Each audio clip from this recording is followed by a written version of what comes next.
বাজার তাফসীর কমিটির উদ্যোগে আয়োজিত ৮১তম ঐতিহাসিক ৭ দিনব্যাপী পবিত্র তাফসীরুল কোরআন মহাসম্মেলনের পঞ্চম দিনের শেষ অধিবেশনে অত্যন্ত গুরুত্বপূর্ণ তাফসীর পেশ করবেন বাতিলের আতঙ্ক, রাজপথের লড়াকু সৈনিক, কারা নির্যাতিত মজলুম জননেতা, বাংলাদেশ খেলাফত মজলিসের সংগ্রামী আমির, হেফাজতে ইসলাম বাংলাদেশের যুগ্ম সাধারণ সম্পাদক শাইখুল হাদিস ইবনে শাইখুল হাদিস আল্লামা মামুনুল হক, শাইখুল হাদিস আল্লামা মামুনুল হক।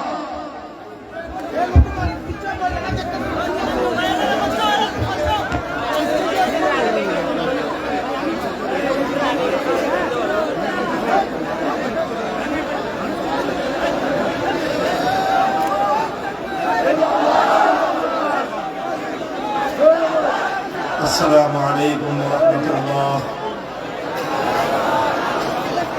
إن الحمد لله نحمده ونستعينه ونستغفره ونؤمن به ونتوكل عليه ونشهد أن لا إله إلا الله وحده لا شريك له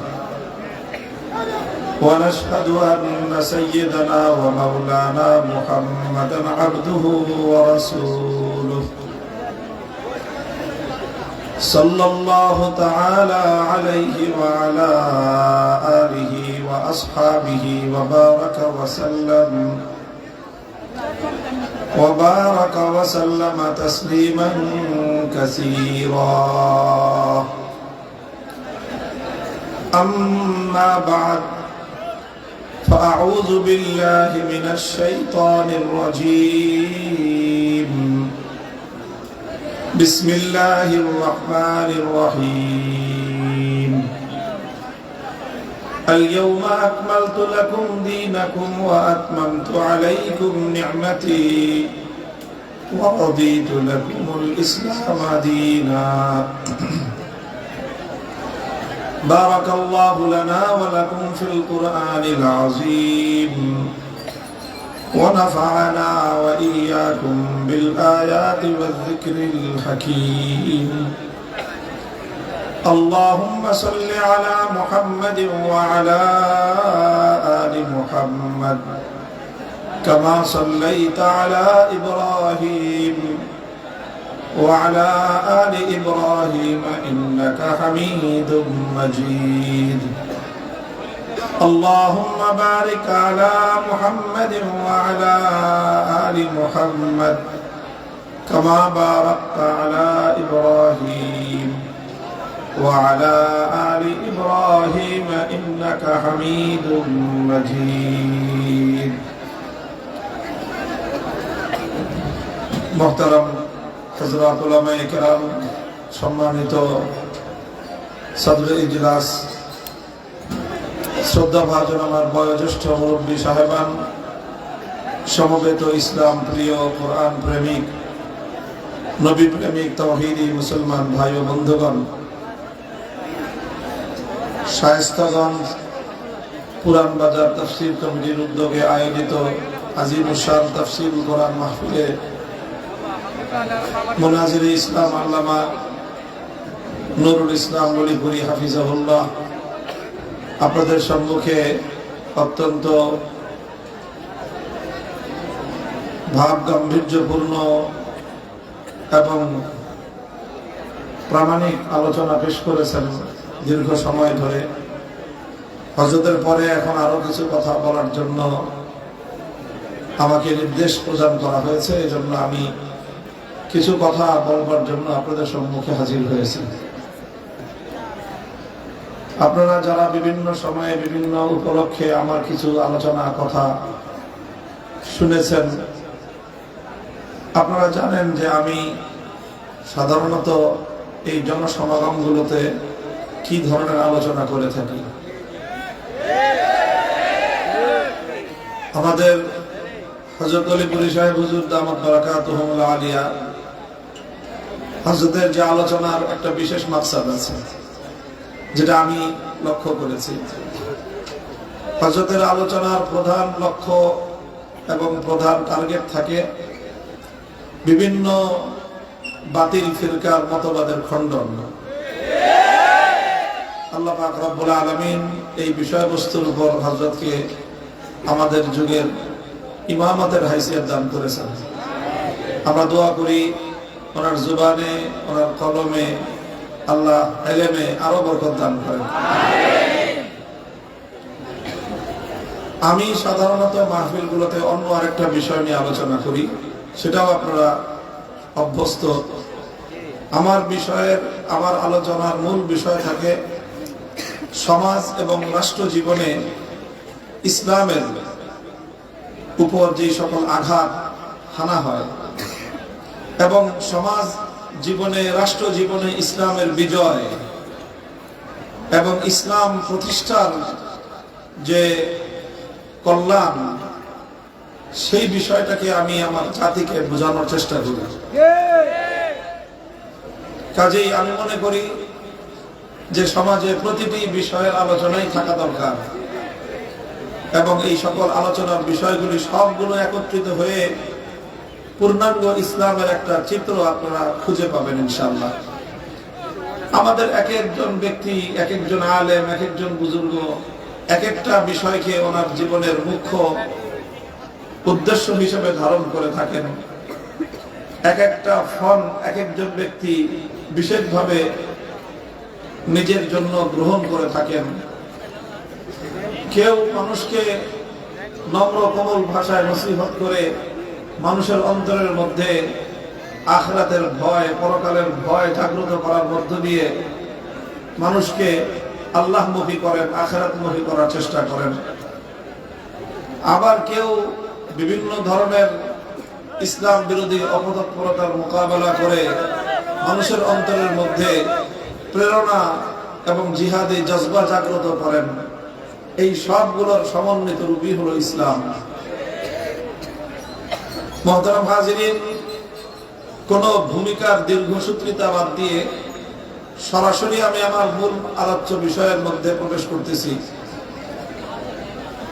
আমার আলোচনার মূল বিষয় হলো আজকে আমরা রাষ্ট্র ব্যবস্থায় ইসলামকে প্রতিষ্ঠার দাবি করি এবং আমরা মনে করি মুকাম্মাল নিজামে হায়াত হিসেবে, পূর্ণাঙ্গ জীবন ব্যবস্থা হিসেবে ইসলাম যেরকম মানব জীবনের প্রতিটি বিষয় সম্পর্কে চমৎকার, নির্ভুল, সর্বশ্রেষ্ঠ নির্দেশনা মানব জাতির সামনে উপস্থাপন করেছে, ব্যক্তি জীবন হোক, পারিবারিক জীবন হোক, সামাজিক জীবন হোক, অর্থনৈতিক জীবন হোক, পেশা জীবন হোক, দাম্পত্য জীবন হোক, প্রতিটি ক্ষেত্রে ইসলামের নির্দেশনা হলো নির্ভুল এবং সর্বকালের সর্বশ্রেষ্ঠ নির্দেশনা। ঠিক তদ্রূপ রাষ্ট্র এবং রাজনীতি বিষয়েও ইসলামের নির্দেশনাই সর্বকালের, সর্বযুগের সর্বশ্রেষ্ঠ নির্দেশনা এবং একমাত্র নির্ভুল নির্দেশনা। যেহেতু ইসলাম মানব জাতির জন্য নির্ভুল এবং সর্বশ্রেষ্ঠ রাজনৈতিক এবং রাষ্ট্র ব্যবস্থার রূপরেখা দিয়েছে, কাজেই জাতি, ধর্ম, বর্ণ নির্বিশেষে প্রতিটি মানুষের রাষ্ট্রীয় কল্যাণার্থে ইসলামী রাষ্ট্র ব্যবস্থায় প্রতিষ্ঠা করা মানুষের কল্যাণ নিশ্চিত করার নামান্তর। প্রশ্ন আসতে পারে এখানে একটা বিষয় নিয়ে, প্রশ্নটা আগে একটু বোঝার চেষ্টা করেন, কারণ আসওয়ালু নিসফুল ইলম। প্রশ্ন বুঝলে উত্তর দেওয়াও সহজ, উত্তর বোঝাও সহজ। প্রশ্নপত্র যদি কেউ না বুঝতে পারে তাহলে উত্তর পত্রে যা লিখবে তার অর্ধেক এমনি ভুল। এই জন্য প্রশ্নটা আগে বোঝা খুব জরুরি। প্রশ্ন আসতে পারে যে মুসলমান হিসেবে আমরা যদি রাষ্ট্র ব্যবস্থায় ইসলামকে চাই, ইসলাম প্রতিষ্ঠার দাবি করি, ইসলামী রাষ্ট্র প্রতিষ্ঠার জন্য যদি আমরা দাবি উত্থাপন করি, তাহলে তো সেই ক্ষেত্রে একই রাষ্ট্রের মধ্যে বিভিন্ন ধর্মের নাগরিকরা থাকে। কথা বলেন ঠিক কিনা? তাহলে তো অন্যান্য ধর্মাবলম্বীরাও নিজ নিজ ধর্ম অনুযায়ী রাষ্ট্র প্রতিষ্ঠার দাবি করবে। হিন্দুরা দাবি করবে যে তাহলে আমাদের হিন্দু ধর্ম মোতাবেক রাষ্ট্র চলুক। বৌদ্ধরা দাবি করবে তোমরা মুসলমানরা যদি ইসলামী রাষ্ট্র প্রতিষ্ঠার দাবি করো তাহলে আমরা বৌদ্ধরা ও বৌদ্ধ ধর্ম অনুযায়ী রাষ্ট্র প্রতিষ্ঠার দাবি করব। খ্রিস্টানরাও বলবে ইসলাম ধর্ম অনুযায়ী যদি রাষ্ট্র চালাতে চাও তাহলে আমাদের দাবি হলো খ্রিস্ট ধর্ম অনুযায়ী রাষ্ট্র চালাও। তাহলে সেই ক্ষেত্রে একটা রাষ্ট্র কয়টা ধর্ম অনুযায়ী চলবে? তখন গিয়ে রাষ্ট্রের মধ্যে, একই দেশের মধ্যে, একটা সমাজের মধ্যে বিভিন্ন ধর্মের অনুসারীদের মধ্যে পারস্পরিক সংঘাত আর কনফ্লিক্ট তৈরি হবে এবং একটা সমাজের মধ্যে সাম্প্রদায়িক দাঙ্গা তৈরি হবে। এই কারণে কিছু মানুষ মনে করে রাষ্ট্র এবং রাজনীতিতে ধর্মকে টেনে না আনাই ভালো। এই ধরনের দৃষ্টিভঙ্গি সমাজে আছে না নাই? কেন এই দৃষ্টিভঙ্গি? কারণ হলো এটা, এই যে আমি প্রশ্ন করলাম যে এজ এ মুসলিম, একজন মুসলিম হিসেবে আমি যদি ইসলামী রাষ্ট্র চাই, একজন হিন্দু ধর্মাবলম্বী সে হিন্দু হিসেবে হিন্দু রাষ্ট্র চাইবে, একজন বৌদ্ধ ব্যক্তি সে বৌদ্ধ হিসেবে বৌদ্ধ রাষ্ট্র চাইবে, একজন খ্রিস্টান ধর্মাবলম্বী সে খ্রিস্টান হিসেবে খ্রিস্ট রাষ্ট্র চাইবে। কথা বলে ঠিক কিনা? তাহলে এখন প্রশ্ন হলো, তাহলে এক রাষ্ট্র কয় ধর্ম অনুযায়ী চলবে? এটা হলো প্রশ্ন। প্রশ্নটা বুঝে আসছে আপনাদের? কারা কারা বুঝছেন এটা হাত উঠান দেখি। আলহামদুলিল্লাহ। বলবেন যে সাধারণ কথা, এটা আবার হাত উঠাইতে হয় না। এটা হলো আপনাদের মনোযোগ আকৃষ্ট করলাম, যে কারণ প্রশ্নটা ভালো করে বুঝতে হবে এবং এই প্রশ্নটাকে আলোচনার শেষ পর্যন্ত মনে রাখতে হবে। তাহলে আসলেই কি ব্যাপারটা এমন যে তাহলে তো একটা রাষ্ট্রের মধ্যে এতগুলো ধর্ম যেহেতু চলতে পারে না, এই জন্যই তারা বলে সুতরাং রাষ্ট্রের মধ্যে কোন ধর্মকে টেনে আনার প্রয়োজন নাই।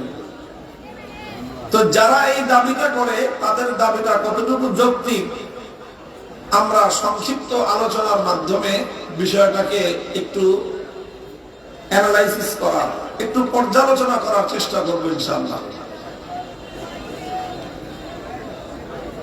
তো এর মূল উত্তরটা আমি বলতেছি পর্যায়ক্রমে, যে ঠিক আছে আমি তর্কের খাতিরে মেনে নিলাম, তর্কের খাতিরে মেনে নিলাম যে একটা রাষ্ট্রের মধ্যে বিভিন্ন ধর্মের নাগরিকরা থাকে, বিভিন্ন ধর্মের অনুসারীরা থাকে এবং প্রত্যেক ধর্মের লোকেরা নিজ নিজ ধর্ম অনুযায়ী রাষ্ট্র পরিচালনার দাবি করবে।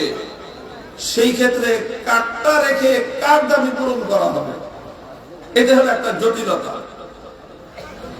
এই জটিলতা নিরসনের জন্য আমরা একটা পন্থা অবলম্বন করতে পারি, সহজ পন্থা, এবং সবার কাছেই এই পন্থাটা গ্রহণযোগ্য হওয়ার কথা। পন্থাটা হলো এই, তাহলে আমরা প্রত্যেক ধর্মাবলম্বীদের কাছে একটা আহ্বান জানাই। কি আহ্বান? আহ্বানটা হলো এই যে তোমরা যেই যেই ধর্মের অনুসরণ করো, প্রত্যেকে যদি নিজ নিজ ধর্ম অনুযায়ী রাষ্ট্র পরিচালনার দাবি করছো, তাহলে ঠিক আছে, তোমরা প্রত্যেক ধর্মাবলম্বী তোমাদের ধর্ম অনুযায়ী রাষ্ট্রটা কিভাবে পরিচালিত হতে পারে তার একটা রূপরেখা, তার একটা ফর্মুলা তোমরা লিখিত আকারে সাবমিট করো, জমা দাও। কথা বোঝা গেল?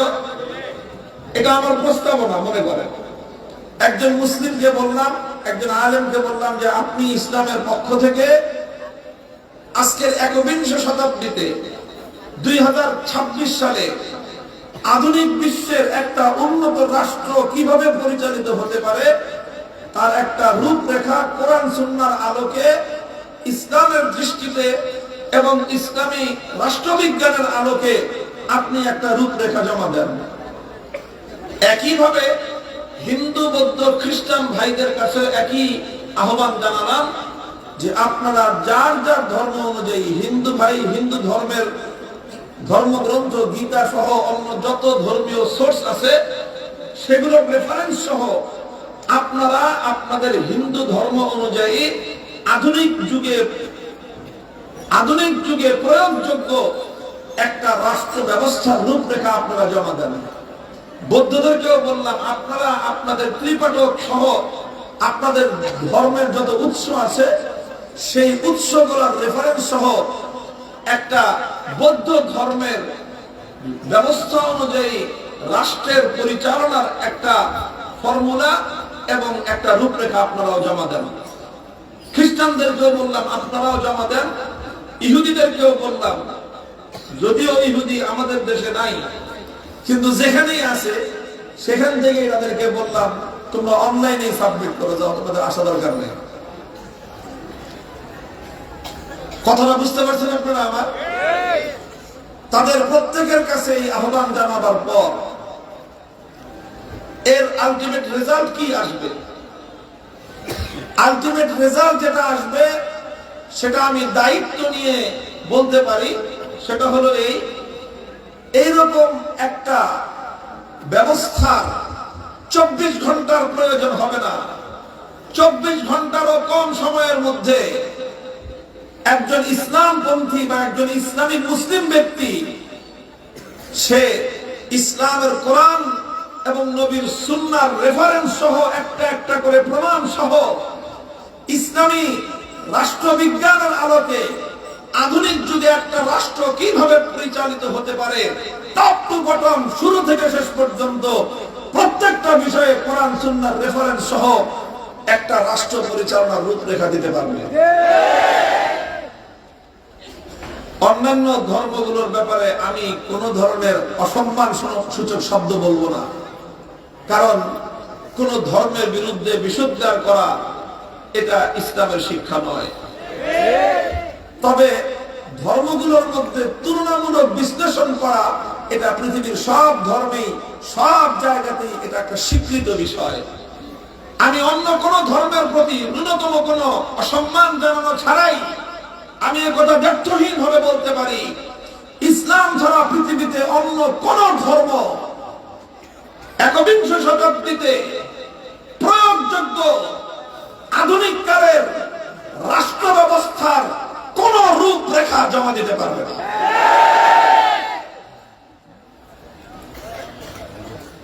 প্রশ্ন করতে পারেন যে কেন তারা জমা দিতে পারবে না?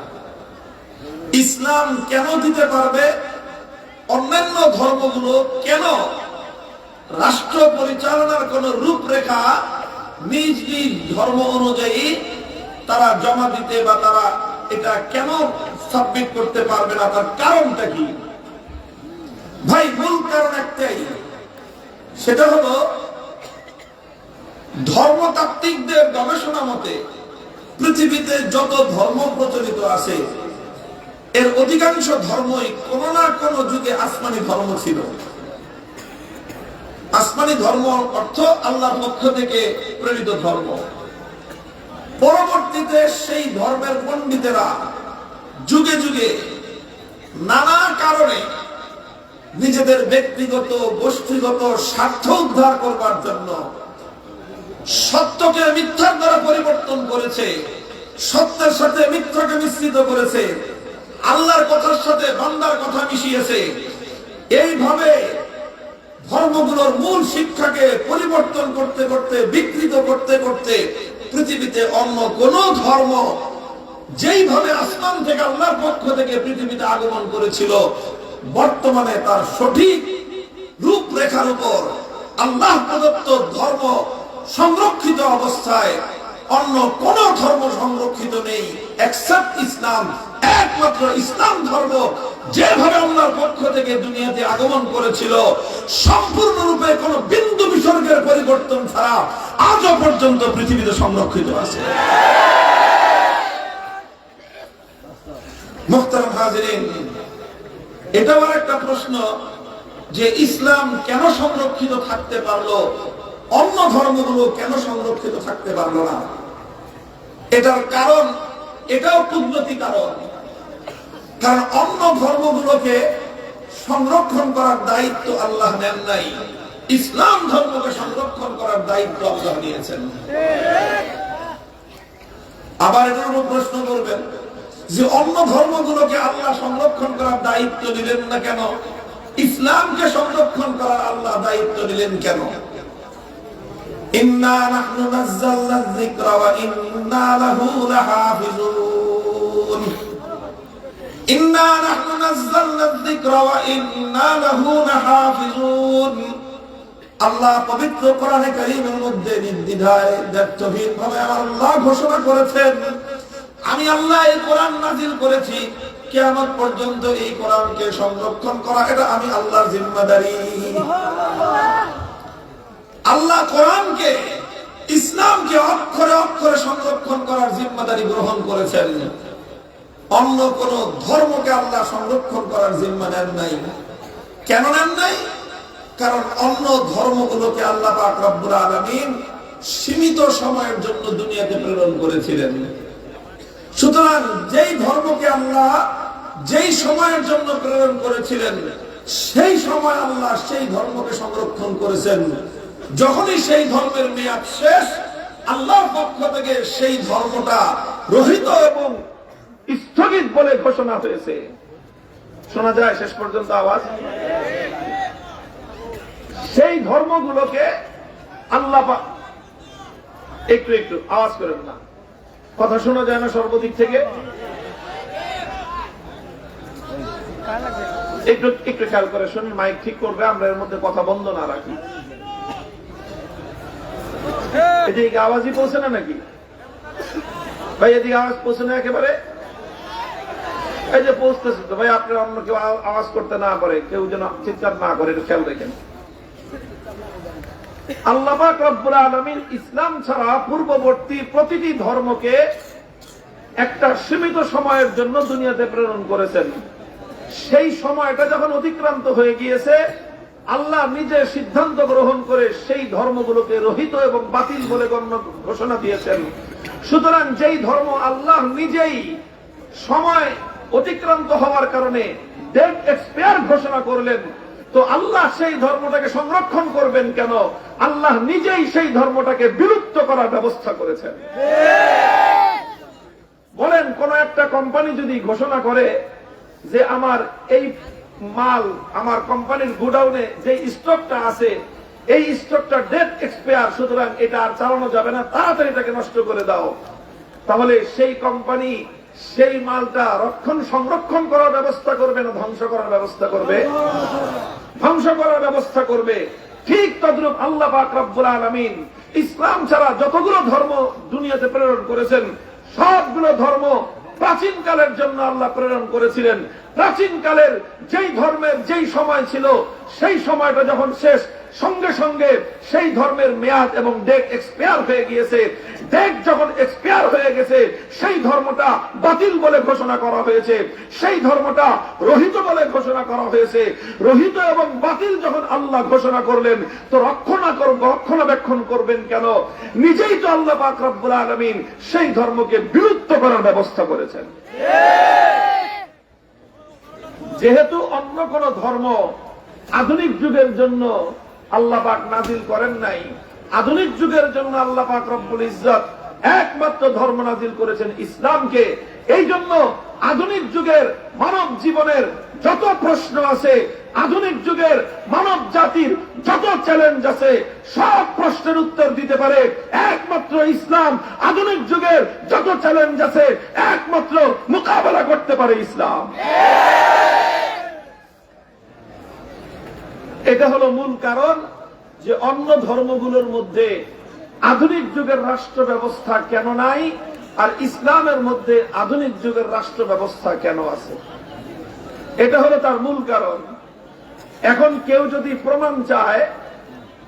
প্রমাণ চায়, আমার এই কথার পরেও যদি কেউ তর্ক করতে আসে যে না, অন্য ধর্মগুলো আধুনিক যুগে ঠিক একইভাবে আধুনিক যুগের রাষ্ট্র ব্যবস্থা পরিচালনা করতে সক্ষম, ইসলাম যেমন আধুনিক যুগের রাষ্ট্র ব্যবস্থা পরিচালনা করতে সক্ষম, কেউ যদি আমাদের সাথে এই পয়েন্টে এই সাবজেক্টের উপর ডিবেট করতে আসে আর যদি বলে যে না ইসলাম যেরকম আধুনিক যুগের রাষ্ট্র পরিচালনা করতে সক্ষম, হিন্দু বৌদ্ধ ইহুদি খ্রিস্টান সহ পৃথিবীর অন্যান্য ধর্মগুলিও আধুনিক যুগের রাষ্ট্র ব্যবস্থা পরিচালনা করতে সক্ষম, এই ডিবেট যদি কেউ করতে চায়, এই তর্ক যদি কেউ করতে চায়, ওয়েলকাম, ওপেন চ্যালেঞ্জ দিয়ে গেলাম, আসো আমাদের কাছে, আমরা তোমাদের সঙ্গে তর্কে বসতে প্রস্তুত রয়েছি। সেই তর্কের জন্য কয়েকটা প্রশ্ন রেখে যাই আমি আপনাদের সামনে। 1 নম্বর প্রশ্ন হলো এই, একটা আধুনিক যুগের রাষ্ট্র পরিচালনা করবার জন্য অত্যন্ত গুরুত্বপূর্ণ একটা বিষয় হলো, দেখেন রাষ্ট্র পরিচালনার জন্য খুবই গুরুত্বপূর্ণ এবং মৌলিক একটা বিষয় হলো রাষ্ট্রের জন্য একজন শাসক দরকার আছে না নাই? বলেন দরকার আছে না নাই? শাসক ছাড়া পৃথিবীতে কোন রাষ্ট্র চলতে পারে? আরে ভাই, রাষ্ট্র চলবে তো দূরের কথা, একজন মুহতামিম ছাড়া তো একটা মাদ্রাসা চলে না, একজন হেডমাস্টার ছাড়া একটা স্কুল চলে না, একজন প্রিন্সিপাল ছাড়া একটা কলেজ চলে না, একজন চ্যান্সেলর ছাড়া একটা বিশ্ববিদ্যালয় চলতে পারে না, একজন ম্যানেজার ছাড়া একটা অফিস চলতে পারে না, পৃথিবীর কোনো কিছুই তো পরিচালক ছাড়া চলতে পারে না। তাহলে রাষ্ট্রের মধ্যে এত বিশাল বৃহৎ একটা প্রতিষ্ঠান একজন পরিচালক এবং শাসক ছাড়া কিভাবে চলতে পারে? তাহলে রাষ্ট্রের জন্য একজন শাসক নির্বাচন করা অতীব জরুরি। কথা বলেন ঠিক কিনা? আচ্ছা, রাষ্ট্রের জন্য যদি শাসক নির্বাচন করা জরুরি হয়, তাহলে আমাদের প্রশ্ন হলো সেই শাসক নির্বাচন করবার পদ্ধতিটা কি? এটা হলো আমার প্রথম প্রশ্ন। সবগুলো ধর্মের কাছে প্রশ্ন, আপনাদের ধর্মে শাসক নিয়োগ করা, নির্বাচন করার কি পদ্ধতি আছে?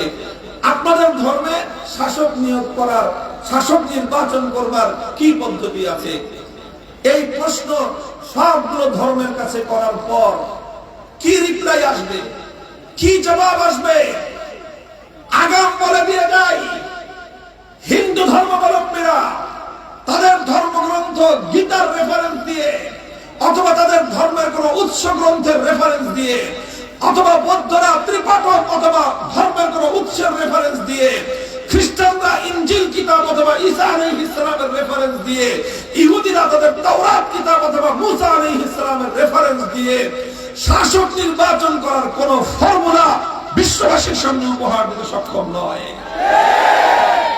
মুসলমানদেরকে জিজ্ঞাসা করলে এক মুহূর্ত দেরি হবে না।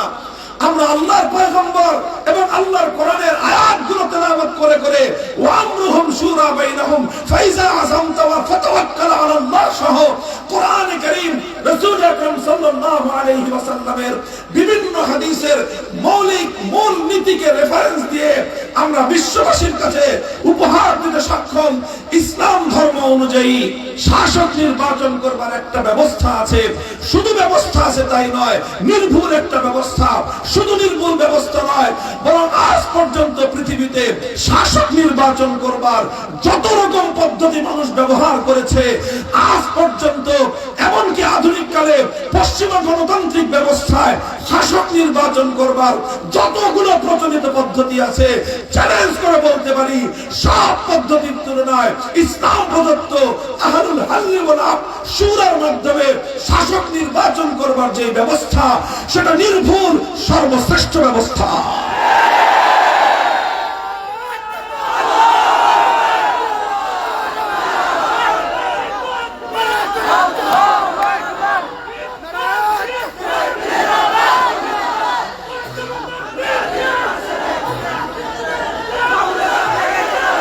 মুহতারাম হাজিরিন, ইসলামের যে নির্বাচন ব্যবস্থা রয়েছে, আলহামদুলিল্লাহ, যেখানেই মানুষের জীবনের সমস্যা সেখানে ইসলামের পক্ষ থেকে সমাধান, যেখানে যুগের পক্ষ থেকে চ্যালেঞ্জ সেখানে ইসলামের পক্ষ থেকে সেই চ্যালেঞ্জের জবাব দেওয়ার মতো সমাধান।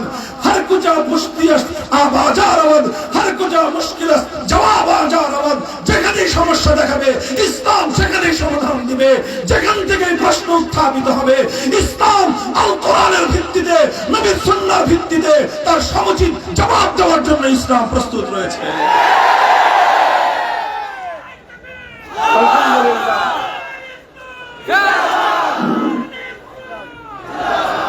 আলহামদুলিল্লাহ, ইসলামের পক্ষ থেকে যে নির্বাচন ব্যবস্থা রয়েছে সেটা আজকের যুগের সারা বিশ্বব্যাপী প্রচলিত গণতান্ত্রিক নির্বাচন ব্যবস্থার চেয়েও হাজার গুণ না, আমি বলবো লক্ষ কোটি গুণ বেশি উত্তম।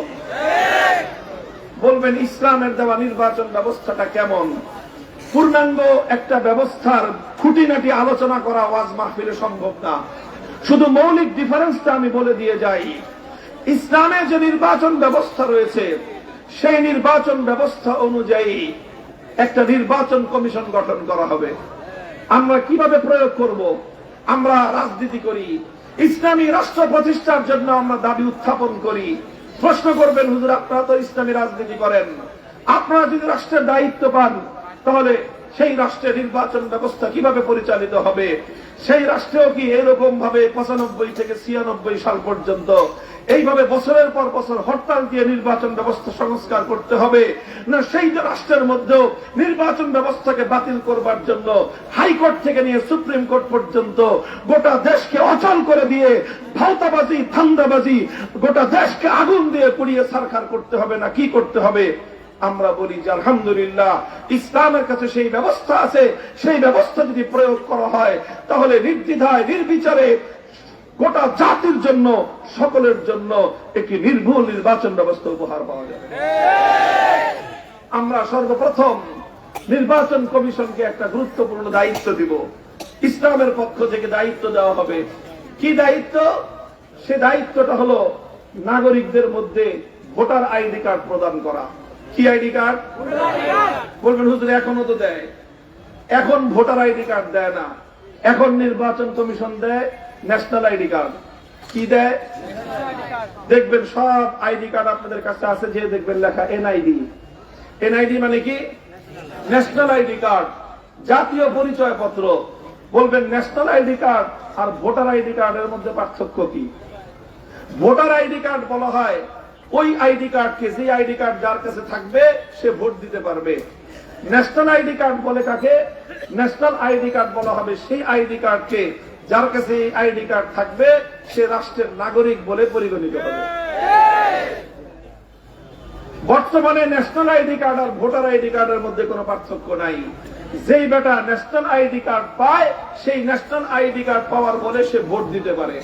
সুতরাং রাষ্ট্রের যত নাগরিক আছে 18 বছরের চেয়ে বেশি বয়স, চাই সে যেরকম মানুষই হোক না কেন, সে চোর হোক, বাটপার হোক, দুর্নীতিবাজ হোক, ঘুষখোর হোক, সুদখোর হোক, লম্পট হোক, সে যেই হোক না কেন, ডাকাত হোক, বদমাশ হোক, খুনি হোক, যেই হোক, সে ন্যাশনাল আইডি কার্ড পায়। ন্যাশনাল আইডি কার্ডের বদৌলতে সে ভোটারও হতে পারে এবং ভোট প্রয়োগ করতে পারে। কথা বলেন ঠিক না বেঠিক? আচ্ছা বলেন, চোরেরা কি এমন কোন ব্যক্তি শাসক হোক চাইবে যেই শাসক এসে সমস্ত চোরদেরকে সাজা দিবে? দুর্নীতিবাজরা কি এমন শাসক চাইবে যেই শাসক এসে সমস্ত দুর্নীতিবাজদেরকে জেলে ভরবে? বলেন, চাঁদাবাজরা কি এমন শাসক চাইবে যেই শাসক এসে সমস্ত চাঁদাবাজ থেকে দেশ থেকে উৎখাত করবে? সুতরাং চাঁদাবাজরা ভালো শাসক চায় না, দুর্নীতিবাজরা ভালো শাসক চাইবে না, চোর বাটপাররা ভালো শাসক চাইবে না, ডাকাতরা ভালো শাসক চাইবে না, ঘুষখোররা ভালো শাসক চাইবে না। রাষ্ট্রের মধ্যে দূষিত নাগরিকরা কোনদিন নির্দোষ শাসক চায় না। এখন আমার রাষ্ট্র নিয়ে কথা বলতে গেলে তো অনেকে বলবে যে হুজুর রাষ্ট্রকে ভালোবাসেন না, রাষ্ট্রের প্রতি আমাদের পূর্ণাঙ্গ ভালোবাসা আছে। আমি আপনাদেরকে একটা সত্য কথা প্রশ্ন করব, আল্লাহ ছাড়া ভয় আর কাউকে পাবেন না। জবাব দিবেন, বাংলাদেশে যে সরকারি অফিস আদালত আছে সেই সকল অফিস আদালতগুলিতে যদি আপনারা কোনো কাজ করতে যান তাহলে ঘুষ ছাড়া, কোন ধরনের অবৈধ লেনদেন ছাড়া কত পার্সেন্ট কাজ আপনারা করতে পারেন বলেন? 100% পারেন? 50% পারেন? 20% পারেন? 10% পারেন? এটা তো এই যে আমি কাউকে শিখিয়ে দিচ্ছি জবাব। তার অর্থ হলো এই, আমার দেশের সরকারি কর্মকর্তা কারা হয় বলেন? দেশের অশিক্ষিত জনগণ। সরকারি কর্মকর্তা কারা হয়? যারা শিক্ষা দীক্ষা কম তারা না, রাষ্ট্রের সবচেয়ে ভালো শিক্ষিত যারা তারা বিসিএস পরীক্ষা দিয়ে যারা উত্তীর্ণ হয়, 1000-এ একজন, 10,000-এ একজন বিসিএস পরীক্ষায় কম্পিটিশন করে উত্তীর্ণ হয়ে সরকারি চাকরি করতে করতে কর্মকর্তা হয়, তাহলে যারা রাষ্ট্রের সর্বশ্রেষ্ঠ নাগরিক আপনাদের বিবেচনা তারা শতভাগ দুর্নীতিবাজ। এবার বলেন, যেই রাষ্ট্রের শতভাগ সরকারি কর্মকর্তা না দুর্নীতিবাজ হয়, আর দুর্নীতিবাজরা কোনদিন একজন ভালো মানুষকে শাসক হিসেবে পছন্দ করতে পারে না। যেই শাসক এসে রাষ্ট্রের সমস্ত দুর্নীতি বন্ধ করে দিবে, যেই শাসক এসে রাষ্ট্রের সম্পত্তি চুরি করা বন্ধ করে দিবে, সেই চোরের দলেরা কোনদিন রাষ্ট্রের মধ্যে ভালো শাসক চাইতে পারে না। এটা তো একটা যুক্তির কথা, কথা বলেন ঠিক কিনা? এই জন্য নির্বাচন কমিশনের দায়িত্ব হবে প্রথমেই ন্যাশনাল আইডি কার্ড এবং ভোটার আইডি কার্ড আলাদা করা। ন্যাশনাল আইডি কার্ড দিবে রাষ্ট্রের অন্য কোন বিভাগ, ন্যাশনাল আইডি কার্ড দেওয়া এটা নির্বাচন কমিশনের দায়িত্ব হবে না। ন্যাশনাল আইডি কার্ড দিবে হয় স্বরাষ্ট্র মন্ত্রণালয়, অথবা ন্যাশনাল আইডি কার্ড দিবে city corporation, national ID card দিবে স্থানীয় সরকার মন্ত্রণালয়, ন্যাশনাল আইডি কার্ড দিবে স্থানীয় যেই পরিষদ আছে চেয়ারম্যান অফিস, এই জাতীয় সিটি কর্পোরেশন অথবা স্থানীয় সরকার মন্ত্রণালয়ের পক্ষ থেকে ন্যাশনাল আইডি কার্ড দেওয়া হবে। আর নির্বাচন কমিশনের পক্ষ থেকে শুধু ভোটার আইডি কার্ড দেওয়া হবে। এখন বলবেন ভোটার আইডি কার্ড কাদেরকে দেওয়া হবে, ন্যাশনাল আইডি কার্ড কাদেরকে দেওয়া হবে? ভোটার আইডি কার্ড পাওয়ার জন্য দুটো শর্ত। কয়টা শর্ত? ইসলাম বলে একজন মানুষ ভোটার আইডি কার্ড পাওয়ার জন্য তাকে 2 শর্ত পূরণ করতে হবে। প্রথম শর্ত হলো এই লোকটা এমন হতে হবে যে একজন ভালো শাসক নির্বাচন করার মতো, ভালো শাসক চয়েস করার মতো তার মধ্যে দক্ষতা থাকতে হবে। কোন লোকটা শাসক হলে দেশ, জনগণ এবং সবার জন্য মঙ্গল হবে, এই লোকটা বাছাই করার মতো যোগ্যতা একটা মানুষের মধ্যে থাকতে হবে। যেই লোক নিজের লুঙ্গি খুলে পড়ে গেলে খবর পায় না, যেই লোক মদ খেয়ে মাতাল হয়ে থাকে বউকে মাকে পার্থক্য করতে পারে না, তো সেই লোকটা কিভাবে রাষ্ট্রের জন্য কোন লোকটা শাসক হলে জনগণের কল্যাণ হবে সে কি সেটা নির্ণয় করতে পারবে? তাহলে প্রথম দক্ষতা হলো এমন ব্যক্তি হতে হবে যে রাষ্ট্রের জন্য, জাতির জন্য কোন লোকটা শাসক হলে কল্যাণ হবে এইটা যে বাছাই করতে পারে, এটা হলো তার প্রথম যোগ্যতা। 2 নম্বর যোগ্যতা হলো তার মধ্যে আমানতদারি থাকতে হবে। কি থাকতে হবে? আমানতদারি কাকে বলে? যে 5,000 টাকা খেয়ে যে ভোট বিক্রি করে দেয় তাকে আমানতদার। কাকে বলে? যে 2 প্যাকেট আকিস বিড়ি খেয়ে যে একজনকে ব্যালট বাক্সের মধ্যে সিল মারে তাকে বলা হয় আমানতদার। নিজের ব্যক্তি স্বার্থ উদ্ধার করার জন্য অযোগ্য ব্যক্তিকে যে ভোট দেয় তাকে বলে আমানতদার। গোষ্ঠী স্বার্থ উদ্ধার করার জন্য যোগ্য ব্যক্তিকে বাদ দিয়ে অযোগ্য ব্যক্তিকে যে ভোটাধিকার প্রয়োগ করে সেই লোকটাকে আমানতদার। তো যার মধ্যে আমানতদারি থাকবে, যার মধ্যে দক্ষ লোক চিনবার যোগ্যতা থাকবে, এই 2 ক্রাইটেরিয়ার ভিত্তিতে যাচাই করে বাছাই করে গোটা রাষ্ট্রের সমস্ত জনগণের উপর এই ধরনের পরীক্ষা নিরীক্ষা চালিয়ে নির্বাচন কমিশন ভোটার আইডি কার্ড প্রদান করবে। কাজেই ভোটার আইডি কার্ড ওই সকল লোকেরা পাবে না যারা জনগণের সম্পদ চুরি করে। ভোটার আইডি কার্ড তারা পাবে না যারা জনগণ থেকে জোরপূর্বক চাঁদাবাজি করে। ভোটার আইডি কার্ড তারা পাবে না যারা চুরি এবং ডাকাতি করে। ভোটার আইডি কার্ড তারা পাবে না যারা মদ খেয়ে মাতাল হয়ে প্রতিদিন রাতে গিয়ে ঘরের মধ্যে বউ পেটায়। ভোটার আইডি কার্ড তারা পাবে না যারা জনগণের জীবনকে দুর্বিষহ করে তোলে। ভোটার আইডি কার্ড তারা পাবে না অন্যায়ভাবে যারা নিরীহ মানুষের সম্পদ জীবন হরণ করে নেয়। তারা কোশ্চেন কেন ইসলামী রাষ্ট্র ব্যবস্থায় ভোটার আইডি কার্ড পেতে পারে না? তারা কি পাবে? ন্যাশনাল আইডি কার্ড পাবে। চোর হও, বাটপার হও, ডাকাত হও, ঘুষখোর হও, সুদখোর হও, কোনো তারতম্য নয়। এই রাষ্ট্রে তুমি জন্ম নিছো, সুতরাং রাষ্ট্রের আইডি কার্ড তুমি পাবা। তাহলে এনআইডি কার্ড এবং ভিআইডি কার্ড অর্থাৎ ভোটার আইডি কার্ড আলাদা আলাদা হবে। এই যখনই আপনি নির্ভুল এবং সঠিক মানদণ্ডের উপর ভিত্তি করে একটা নির্ভুল ভোটার তালিকা আপনি প্রণয়ন করবেন, আল্লাহর কসম খেয়ে বলি ইসলাম প্রদত্ত এই ভোটার তালিকা যদি প্রণয়ন করা যায়, খোদার কসম কোন অযোগ্য লোক রাষ্ট্রের জিম্মেদার হতে পারবে না, শাসক হতে পারবে না।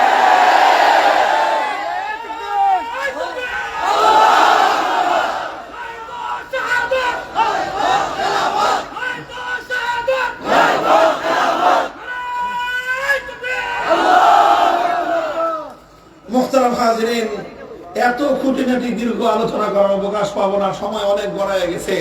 শুধু এক্সাম্পল হিসেবে একটা বিষয় একটু ডিটেইলস বললাম।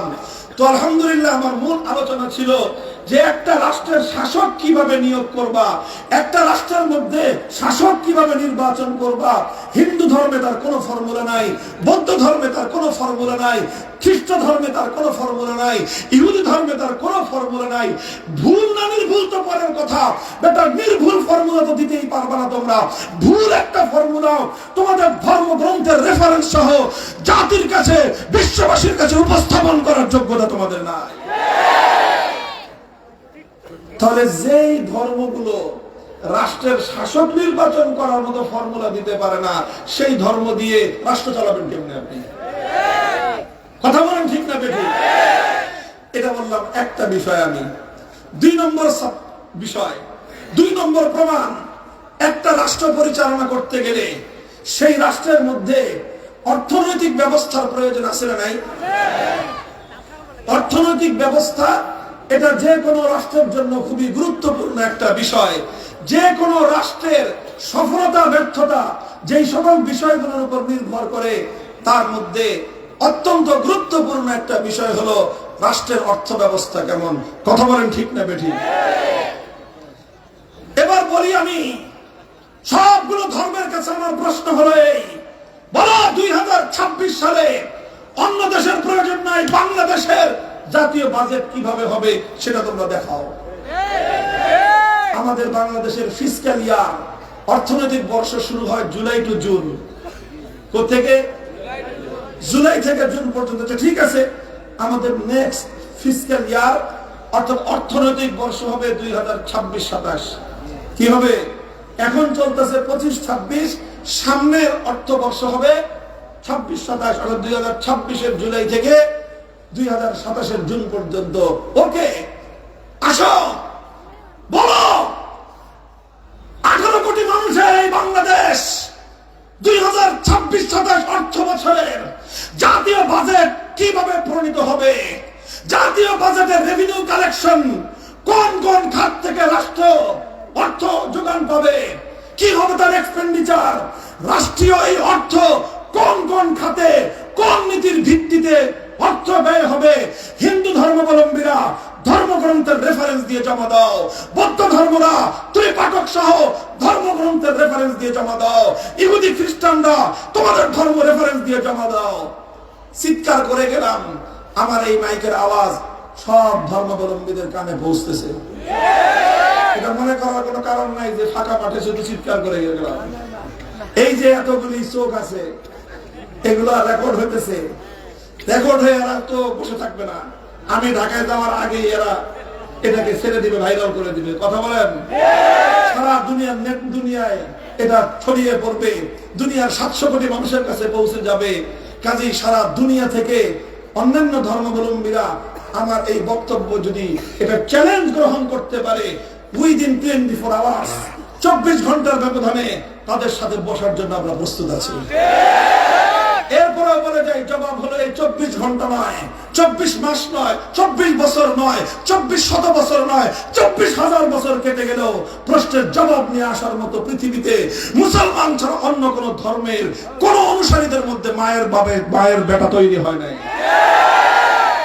কেন তৈরি হয় নাই? এটা ওই ধর্মের কোন দোষ না, কারণ ওই ধর্মগুলোতে আল্লাহ পাঠাইছিলেন প্রাচীন কালের জন্য, বর্তমান যুগের জন্য না। কাজেই যেই ধর্ম আল্লাহ এই যুগের জন্য পাঠান নাই, সেই ধর্মে এই যুগের সমস্যার সমাধান কেন থাকবে? কথা বলেন ঠিক কিনা? ইসলামকে জিজ্ঞাসা করেন, হুজুর ইসলাম অনুযায়ী জাতীয় বাজেট কিভাবে প্রণীত হতে হবে, একটা একটা করে আল্লাহর কোরআনের রেফারেন্স দিয়ে উল্লেখ করতে পারবো।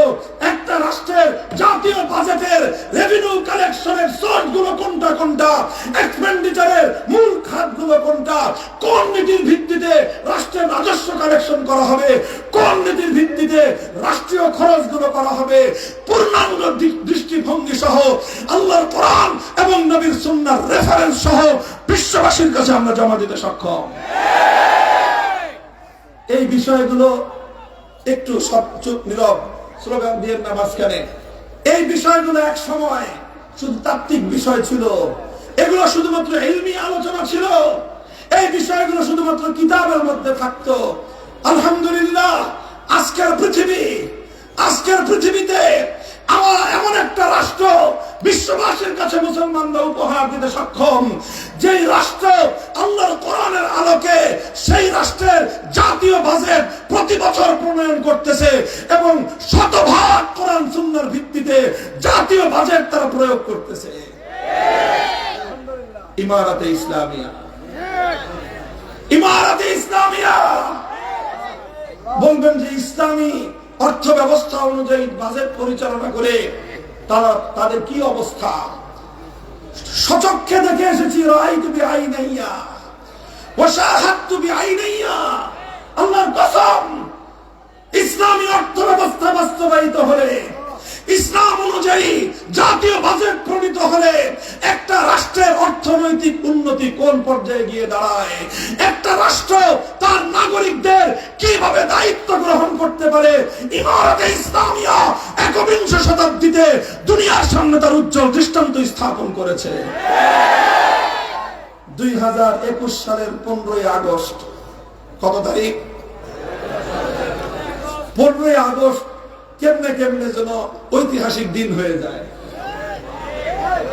1947 সালের 15ই আগস্ট, 1975 সালের আরেক 15ই আগস্ট, 1921 সালের আরেক 15ই আগস্ট, আর 2024 সালের এক কম 15।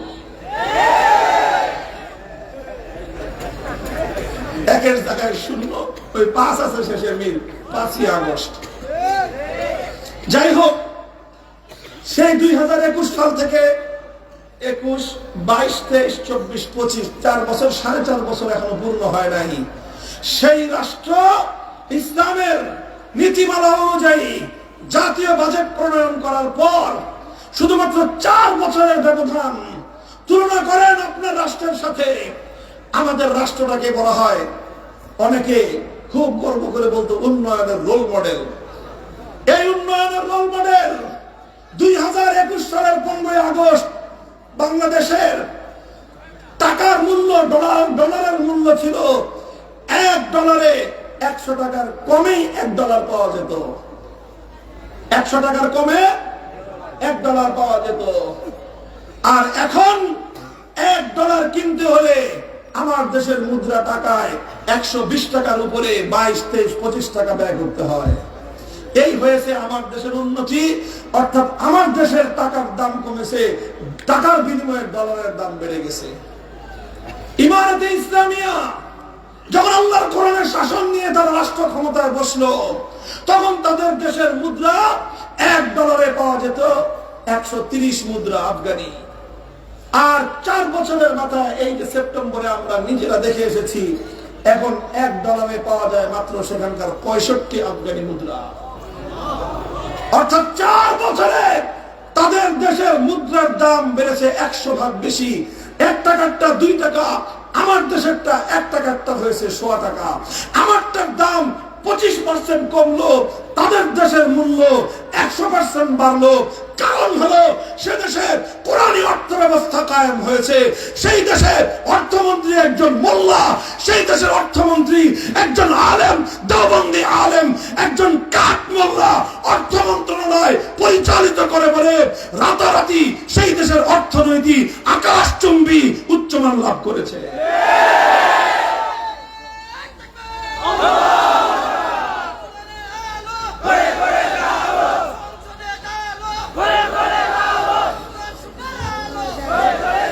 অনেক মানুষ মনে করেন, কান খাড়া করে শুনে রাখেন, অনেক মানুষ মনে করেন হুজুররা রাষ্ট্র পরিচালনা করতে পারবে না।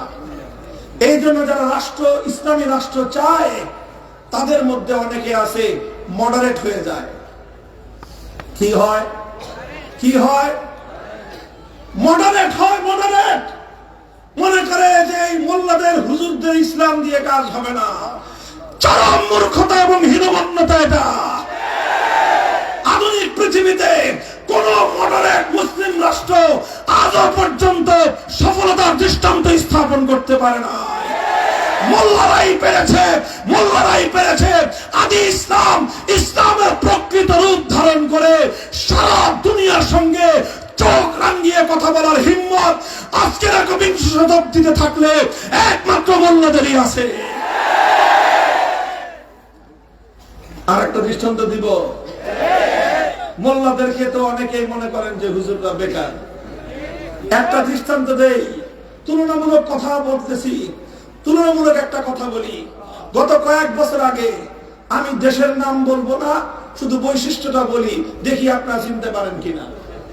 একটা দেশের পররাষ্ট্রমন্ত্রী ছিল, দেশের নাম বলছি আমি। সেই পররাষ্ট্রমন্ত্রীর বৈশিষ্ট্য হলো তিনি অনেক উচ্চ শিক্ষিত, সুটেড এবং কুটেড। সুটেড এবং বুটেড, স্যুট পরতেন, বুট পরতেন এবং আন্তর্জাতিক অঙ্গনে জাতিসংঘের আন্ডারে বড় বড় প্রতিষ্ঠানে তিনি চাকরি করে অনেক নামকাম কামিয়েছেন পৃথিবীতে। তিনি এসে সেই রাষ্ট্রের পররাষ্ট্রমন্ত্রী হয়ে বললেন, ভারতের সঙ্গে আমাদের সম্পর্ক হলো স্বামী আর স্ত্রী। এবার বলেন এই রাষ্ট্রের নাম কি? মানে আমাদের দেশ। সত্য কথা বলতেছেন তো? তিনি বললেন তাদের সাথে আমাদের সম্পর্ক স্বামী আর স্ত্রীর মতো।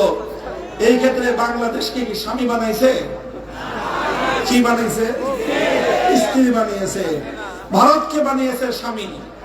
জানি না কি আশায় উনি বলছিলেন, আজকের এই চিত্রের জন্যই বলছিলেন কিনা সেটা আমি বলতে পারি না। লা হাওলা ওয়ালা কুওয়াতা ইল্লা বিল্লাহিল আলিয়্যিল আযীম। তিনি বললেন যে ভারত হলো আমাদের স্বামীর মতো রাষ্ট্র। স্ত্রী যেরকম স্বামীকে মৃত্যুর আগ পর্যন্ত সার্ভিস দিয়ে যায়, একতরফা দিয়ে যায়, আমরাও যা আছে সব পেতে দিলাম, ভারত তোমরা আমাদেরকে চুষে চুষে খেয়ে যাও। ভারতের কাছ থেকে আনুকূল্য পাওয়ার জন্য, ভারত রাষ্ট্রের কাছ থেকে একটু সুবিধা পাওয়ার জন্য লাইন ধরে নমস্কার করত। এই ছিল সুটেড বুটেড, হায়ার এডুকেটেড, উচ্চ শিক্ষিত, আন্তর্জাতিক অঙ্গনের সনদপ্রাপ্ত একজন আধুনিক শিক্ষিত পররাষ্ট্রমন্ত্রীর অবস্থা। এবার আরেকজন পররাষ্ট্রমন্ত্রীর কথা বলি, যার নামের শুরুতে মোল্লা, নামের শেষে মুত্তাকি। নামের শুরুতে, নামের শেষে। আপনারা মুত্তাকি শব্দের সাথে পরিচিত? মুত্তাকি কাকে বলে বলেন? মুত্তাকি মানে কি? পরহেজগার। মানে আমাদের মতো সাধারণ মোল্লা না, পরহেজগার মোল্লা, ডবল মোল্লা। সেই ডবল মোল্লা, মোল্লা মোহাম্মদ আমির খান মুত্তাকি। আমার সৌভাগ্য হয়েছে এইরকম হুজুরের মতো সামনাসামনি বসে প্রায় ঘন্টাখানিক আমরা আলোচনা করেছি। সাক্ষ্য দিচ্ছি আমি আপনাদের সামনে, আল্লাহকে হাজির নাজির জেনে 1 ঘন্টা আলোচনা করলাম। হাতের মধ্যে তসবিহ, মাথায় পাগড়ি, কথা বলতেছেন। যখন তিনি কথা বলেন তসবিহটা অফ থাকে, যখন আমরা কথা বলি তখন তার তসবিহ চলে, মুখে আল্লাহর জিকির জপে। এইরকম মুত্তাকি, এইরকম পরহেজগার, সেও একটা রাষ্ট্রের পররাষ্ট্রমন্ত্রী। সেই পররাষ্ট্রমন্ত্রী আপনাদের স্বামীদের দেশে গেল এই বেশি দিন আগে না, এই যে অক্টোবর মাসে, নভেম্বর এখন শেষ হয় না, এই অক্টোবর মাসে সেই ভারতে গেল। ভারতের পররাষ্ট্রমন্ত্রী সহ গোটা রাষ্ট্র তার সম্মানের জন্য লাইন ধরে দাঁড়ায় থাকে। হে বাংলার মুসলমান, এই দৃশ্য তোমরা দেখো। তোমরা যারা মনে করো মোল্লা মৌলবীরা রাষ্ট্রের দায়িত্ব পেলে রাষ্ট্র চলবে না, আমরা বলি দেখো তাকায়, ডাবল মোল্লারা ক্ষমতায় যাওয়ার পর তোমরা তাদেরকে স্বামী হিসেবে স্বীকৃতি দিয়ে তাদের করুণার ভিখারি হও। মোল্লারা ক্ষমতা পাওয়ার পর সেই রাষ্ট্রের পররাষ্ট্রমন্ত্রী সম্মান জানানোর জন্য লাইন ধরে দাঁড়ায় থাকে।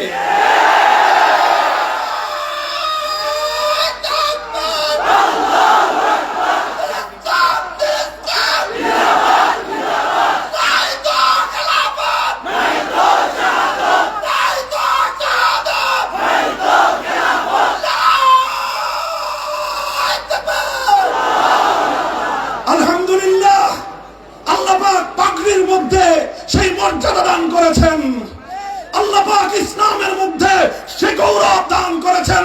একবিংশ শতাব্দীর আকাশ বাতাস আবার প্রত্যক্ষ করেছে, নাহনু কওমুন আ'আজ্জানাল্লাহু বিল ইসলাম। আল্লাহ আমরা সেই জাতি, আল্লাহ আমাদেরকে মর্যাদা এবং সম্মান দিয়েছেন একমাত্র ইসলামের মাধ্যমে। ওই প্রভাবশালী পররাষ্ট্রমন্ত্রী, যার সামনে ভারতের মতো রাষ্ট্রের পররাষ্ট্রমন্ত্রীকে বলা হয় মুরগি ছাওয়ার মতো দেখা যায়,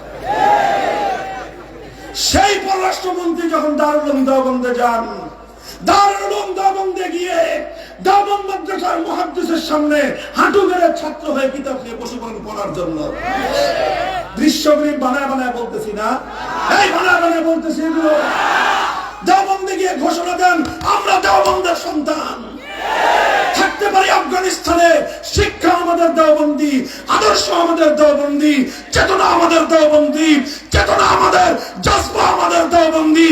আলহামদুলিল্লাহ, সারা দুনিয়াতে দেওবন্দিরা যে আদর্শ কায়েম করেছে, আজ পর্যন্ত আজকের এই পৃথিবীতে অন্য কোন আদর্শের মাধ্যমে ইসলামের গুলফার বুলন্দি, ইসলামের এমন গৌরবোজ্জ্বল ইতিহাস প্রতিষ্ঠা করতে পারে নাই কেউ। আলহামদুলিল্লাহ, হীনমন্যতার কোনো কারণ নাই, উলামায়ে কেরাম, হীনমন্যতার কোনো কারণ নাই। উলাইকা আবাই ফাজিনি বিমিসলিহিম, আমরা দেওবন্দি সন্তান, দেওবন্দি সন্তান। আমাদের সামনে দাঁড়ায় আজকের রাষ্ট্রের কেউ ইসলাম নিয়ে, ইসলামের রাষ্ট্রবিজ্ঞান, রাষ্ট্র ব্যবস্থা নিয়ে কোন ধরনের বিরূপ মন্তব্য করার দুঃসাহস কারো হবে না ইনশাআল্লাহ। যারা আমাদের ব্যাপারে হীনমন্যতায় ভুগতেছেন যে পারবে কি পারবে না, কি করে না করে, আমি আপনাদেরকে আশ্বস্ত করতে চাই, আলহামদুলিল্লাহ আমরা দেওবন্দিয়াদের কাছ থেকে সেই সবক পেয়েছি, সে আত্মবিশ্বাস জন্ম হয়েছে। কোরআন এবং সুন্নাহর সহিহ ইলম আমরা যেভাবে বক্ষে ধারণ করেছি, যার কাছে কোরআন সুন্নাহর ইলম থাকে, পৃথিবীতে অন্য সকলে যত জ্ঞান বিজ্ঞানের কাছে তার কাছে থাকুক না কেন, কোরআন সুন্নাহর সামনে এক সময় না এক সময় এসে লেজ নিচু করে দিতেই হবে। অনেকে ভয় পাচ্ছেন যে অমুকে অমুকে মডারেট করে ফেলবে, অমুকে অমুকে মডারেট করে ফেলবে। আমরা বিশ্বাস করি মডারেশনের বিকৃত এই চেতনা কোরআন সুন্নাহ দেওবন্দিয়াদের চেতনার সঙ্গে কশিন কালেও করে উঠতে পারবে না। হেফাজতে ইসলামের আমির, আমির উলামায়ে বাংলাদেশ, মুনাজিরে ইসলাম আল্লামা আলীপুরি, আমির হেফাজত আল্লামা মুহিবুল্লাহ শাহ বাবুনগরী, আপনাদের সন্তান, আপনাদের ভাই হিসাবে আমরা জাতির সঙ্গে প্রতিশ্রুতি দিচ্ছি, আমাদের পূর্বসূরীদের কাছ থেকে অবিকৃত যে ইসলাম আমরা পেয়েছি, মদিনার যে খাঁটি ইসলাম আমরা পেয়েছি, সেই ইসলামের এক বিন্দু বিসর্গের উপর কোন কালো হাত আসলে সেই হাত ভেঙে গুড়িয়ে দেব, সেই হাত ভেঙে গুড়িয়ে দেব।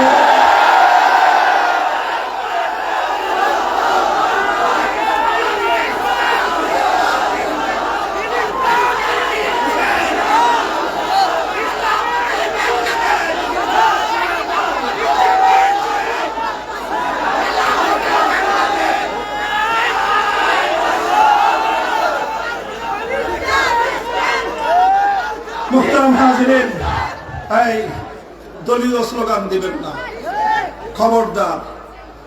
আমি রাজনীতি করি, আমার রাজনীতি আমার জায়গায়, কিন্তু সর্বদলীয় সব ধর্মপ্রাণ মুসলমানদের কোন মজলিসে, কোন মাহফিলে, কোন রাজনৈতিক একক দলের মার্কা, কোন রাজনৈতিক একক দলের ক্যাম্পেইন কেউ করবেন না। আমাকে যারা ভালোবাসেন, আমাকে যারা আপনাদের দায়িত্বশীল হিসেবে মানেন, আপনাদের প্রতি দায়িত্বশীল হিসেবে এটা আমার কঠোর নির্দেশনা, এটা আমাদের পরিষ্কার কথা। আলহামদুলিল্লাহ, উলামায়ে কেরাম তাদের কাছে কোরআন এবং সুন্নাহর ইলম আছে। যদি কোরআন এবং সুন্নাহর ইলমকে সত্যিকার অর্থে কেউ ধারণ করে, তার যদি আত্মবিশ্বাস থাকে, পৃথিবীর কারো সামনে তাকে লজ্জিত হতে হয় না। যাদের কাছে কোরআন সুন্নাহর সত্যিকার ইলম নাই, কোরআন সুন্নাহর ইলম প্রয়োগ করার মতো তার মধ্যে ইজতিহাদি যোগ্যতা নাই, সময়ের চ্যালেঞ্জকে ধারণ করবার মতো তার যোগ্যতা নাই, তাদের মধ্যে হীনমন্যতা থাকে। আর হীনমন্যতা থেকেই ইসলামের আদি আসল রূপকে ত্যাগ করে মডারেট ইসলামের দিকে তারাই যায় যারা সত্যিকার ইসলামকে পরিপূর্ণভাবে ধারণ করতে ব্যর্থ হয়। আলহামদুলিল্লাহ, এটা ভিন্ন প্রসঙ্গ ছিল, আমি আর কথা বেশি দীর্ঘায়িত করব না। আমার মূল প্রসঙ্গ ছিল, বলেন আধুনিক যুগের রাষ্ট্র ব্যবস্থার জন্য উপযুক্ত বাজেট প্রণয়ন করার ক্ষমতা ইসলাম ছাড়া পৃথিবীর আর কোন ধর্মের আছে? জিজ্ঞাসা করেন আমার দেশের পার্শ্ববর্তী সীমানা পাড়ি দিলে Bharat, the most populated country in the world, পৃথিবীর সবচেয়ে বেশি পপুলেশন যেই দেশে এখন বর্তমানে, সাম্প্রতিক জরিপে চায়নার থেকে ভারতের জনসংখ্যা বেশি, 150 কোটি পপুলেশনের ভারত। হিন্দুত্ববাদ চলছে আজ সেখানে 12 বছর ধরে। হিন্দুত্ববাদ প্রতিষ্ঠা করে মুসলমানদের উপর জুলুম এবং নির্যাতন পরিচালনা হচ্ছে সেখানে। এত কিছু পারো ও নরেন্দ্র মোদী, সাহস থাকলে তোমার ধর্মগ্রন্থ গীতা অথবা তোমাদের ধর্মগ্রন্থদেরকে বসে তোমার রাষ্ট্রের জন্য 1 বছরের লাগবে না, 6 মাসের লাগবে না, 1 মাসের লাগবে না, 1 সপ্তাহ একটা বাজেট করে দেখাও। তোমার ধর্মে সেই ম্যাটার নাই, নাই তোমার ধর্মে। আলহামদুলিল্লাহ, আধুনিক যুগের উপযুক্ত বাজেট প্রণয়ন করার সেই সক্ষমতা একমাত্র কোন ধর্মে আছে? চিৎকার করবেন, একমাত্র কোন ধর্মে আছে? আরেকটা দৃষ্টান্ত দেই, সংখ্যালঘু ভাইয়েরা, তাদের মধ্যে এক ধরনের রিউমার ছড়ানো হচ্ছে। সংখ্যালঘু ভাইদের মধ্যে আতঙ্ক সৃষ্টি করার চেষ্টা করা হয় ইসলামের প্রতি। আমি আমার সকল সংখ্যালঘু ভাইদেরকে বিশেষভাবে সম্বোধন করে একটা কথা বলতে চাই। পয়েন্টটা হলো এই, যে কোনো ধর্ম অনুযায়ী যদি কোনো রাষ্ট্র চলে, যেই ধর্ম, আপনারা বুঝতেছেন আমার কথা? আরেকটু বলবো, যে কোনো ধর্ম অনুযায়ী যেই রাষ্ট্র পরিচালিত হবে, সেই রাষ্ট্রে ভিন্ন ধর্মের লোকেরা থাকবে কি থাকবে না? বলেন, সবাই বলেন। আমরা যদি ইসলাম অনুযায়ী রাষ্ট্র চালাই, এই রাষ্ট্রে হিন্দু, বৌদ্ধ, খ্রিস্টান সহ উপজাতি সহ অন্যান্য ধর্মের ভাই বোনেরা থাকবে কি থাকবে না? একই প্রশ্ন, হিন্দু ধর্ম অনুযায়ী রাষ্ট্র চললে মুসলমানরা থাকবে কিনা? বৌদ্ধ ধর্ম অনুযায়ী রাষ্ট্র চললে মুসলমানরা থাকবে কিনা? খ্রিস্ট ধর্ম অনুযায়ী রাষ্ট্র চললে মুসলমানরা থাকবে কিনা? তাহলে যেই ধর্ম অনুযায়ী রাষ্ট্র চলবে, সেই ধর্মে অন্যান্য, ওই রাষ্ট্রে অন্যান্য ধর্মের নাগরিকরাও থাকবে। কথা ঠিক? তাহলে আমার প্রশ্ন হলো, সবগুলো ধর্মের কাছে বিনীত প্রশ্ন, মুসলমান হিন্দুদের কাছে জিজ্ঞাসা করলাম, বলো তোমার ধর্ম অনুযায়ী যে রাষ্ট্রটা চলবে, সেই রাষ্ট্রের সংখ্যালঘু মুসলমান হিসেবে সে কি কি অধিকার পাবে? বলো, বলো নরেন্দ্র মোদী, তোমরা তো হিন্দুত্ববাদের জিগির তুলেছ, বলো তোমার হিন্দু ধর্ম অনুযায়ী রাষ্ট্র ব্যবস্থায় মুসলমানের জন্য কি কি অধিকার সংরক্ষিত আছে? বৌদ্ধদেরকে জিজ্ঞাসা করব, চায়নার কাছে জিজ্ঞাসা করব, মায়ানমারের কাছে জিজ্ঞাসা করব, তোমার ধর্ম অনুযায়ী রাষ্ট্র চালাও, একজন সংখ্যালঘু মুসলমানের কি অধিকার? গোটা ইউরোপ, পশ্চিমা বিশ্ব খ্রিস্ট ধর্মাবলম্বীদের কাছে প্রশ্ন, তোমাদের ধর্ম অনুযায়ী রাষ্ট্র পরিচালনা করলে সেই রাষ্ট্রের সংখ্যালঘু মুসলিমের কি অধিকার? তর্কের খাতিরে ইসরায়েলকেও জিজ্ঞাসা করতে হবে, ইহুদিরা জবাব দে, তোদের রাষ্ট্রে বসবাসরত ফিলিস্তিনের মুসলমান, গাজার সংখ্যালঘু মুসলমানরা ওই রাষ্ট্রে তোদের কাছাকাছি বসবাস করে, তাদের জন্য কি অধিকার সংরক্ষিত আছে বল। মুহতারাম হাজিরিন, এই ধর্মগুলোর আলোকে কেউ পরিচালিত রাষ্ট্র ব্যবস্থায় সংখ্যালঘুদের কি কি অধিকার, কি কি নিরাপত্তা, কি কি সুযোগ সুবিধা, তার বিস্তারিত কোনো প্রতিবেদন দিতে পারবে না। নাই সেই ধর্মগুলোর মধ্যে বিবরণ। যদি বলেন ধর্মের মধ্যে নাই, প্র্যাকটিক্যাল দেখে নেন। প্র্যাকটিক্যাল আমরা কি দেখতে পাই? হিন্দুত্ববাদের ভারতের দিকে যদি আমি তাকিয়ে দেখি, আমি সেখানে দেখব আমার মুসলমান ভাই গরুর গোশত খাওয়ার অপরাধে জ্বলন্ত আগুনে তাকে পুড়িয়ে মারা হয়। আমি দেখব আমার মুসলিম বোন হিজাব করবার অপরাধে রাস্তাঘাটে তাকে লাঞ্ছনার শিকার হতে হয়। আমি দেখবো মায়ানমারে রোহিঙ্গা মুসলমানরা কালেমা পড়বার অপরাধে মায়ের গর্ভ থেকে তার গর্ভবতী সন্তানকে বের করে মায়ের চোখের সামনে ফুটবল খেলা হয়। আমি দেখব ভাইয়ের সামনে বোনকে ধর্ষণ হতে হয়, ভাই বাবার সামনে সন্তানকে হত্যা করা হয়। এই তো দৃশ্য দেখবো মায়ানমারে। কথা বলেন। বলবেন হুজুর পশ্চিমারা অনেক সভ্য, খ্রিস্টানদের দেশে সমস্যা নাই, বুঝলাম সমস্যা নাই, কিন্তু বলেন কয়েকদিন পর পর ফ্রান্স, ডেনমার্ক, ওই সকল রাষ্ট্রগুলোকে আমরা কি দেখতে পাই? সেই সকল রাষ্ট্রগুলোতে মুসলিম নারীদের জন্য হিজাব পরার উপর বিধিনিষেধ আরোপ করা হয়। বলেন, কথা বলেন, ঠিক না বেঠিক? আমি জিজ্ঞাসা করি, একজন মুসলিম নারীর জন্য হিজাব করা ঐচ্ছিক না ফরজ? বলেন, ঐচ্ছিক না ফরজ? তাহলে তুমি হিজাব ব্যবহারের উপর নিষেধাজ্ঞা আরোপ করার অর্থ হলো এই, মুসলিম নারীকে তোমার দেশে থাকতে হলে ধর্ম মানা যাবে না। কথা বলেন, ঠিক না বেঠিক? তোমরা এইভাবে ডেনমার্ক, হল্যান্ড, ফ্রান্স, বিভিন্ন দেশে 2 দিন পর পর সরওয়ারে কায়নাত রাহমাতুল লিল আলামিন মুহাম্মদ আরবি সাল্লাল্লাহু আলাইহি ওয়াসাল্লামকে নিয়ে জঘন্য কটূক্তি করা হয়। কথা বলেন, ঠিক না বেঠিক? শার্লি হেবদো পত্রিকার ফ্রন্ট পেজে প্রচ্ছদ পত্রে আমার নবীকে ব্যঙ্গ করা হয়। তার বিরুদ্ধে মুসলমানরা ক্ষিপ্ত হলে গোটা ইউরোপের প্রত্যেকটা রাষ্ট্রপ্রধান একসাথে হয়ে মুসলমানদের নবীর বিরুদ্ধে কটূক্তি করার জন্য রাজপথে নেমে আসে। এই তো তোমাদের ধর্মীয় স্বাধীনতা। কথা বলেন, ঠিক না বেঠিক? আর ইসরায়েলের কথা কি বলবো? ইহুদিদের কাছে মুসলমান হিসেবে কি অধিকার পায়? গাজার মুসলমানকে জিজ্ঞাসা করেন। মুসলমান হওয়ার অপরাধ কত বড় অপরাধ! আজকে ফিলিস্তিনের 70 বছরের ইতিহাস পড়ে দেখেন। এই তো হলো হিন্দুদের চিত্র, এই হলো বৌদ্ধদের চিত্র, এই হলো খ্রিস্টানদের চিত্র, এই হলো ইহুদিদের চিত্র। আমাদেরকে প্রশ্ন করেন যে হুজুর, ইসলাম কায়েম হলে ইসলামী রাষ্ট্রের সংখ্যালঘুদের কি অধিকার? আমার বলতে হবে না, কোন আলেমের বলতে হবে না, সরাসরি রাহমাতুল লিল আলামিন মুহাম্মদ আরবি সাল্লাল্লাহু আলাইহি ওয়াসাল্লামের রেফারেন্স দিয়ে আমরা তোমাদের কাছে বলতে পারবো, আমাদের ধর্মের মূলনীতি হলো আল খামরু লাহুম কাল খাল্লি লানা ওয়াল খিনজিরু লাহুম কাশ-শাতি লানা লাহুম মা লানা ওয়া আলাইহিম মা আলাইনা। ওলামায়ে কেরাম যারা আছেন, এটা উসুল, ফিকহের উসুল, সংখ্যালঘু সংক্রান্ত মূলনীতি। সংখ্যালঘু সংক্রান্ত মূলনীতিটা হবে এই, দেখেন আমরা ওদের দেশে গরু খাইলে, ওদের দেশে গরুর গোশত বহন করলে জ্বলন্ত আগুনে পুড়িয়ে হত্যা করা হয়।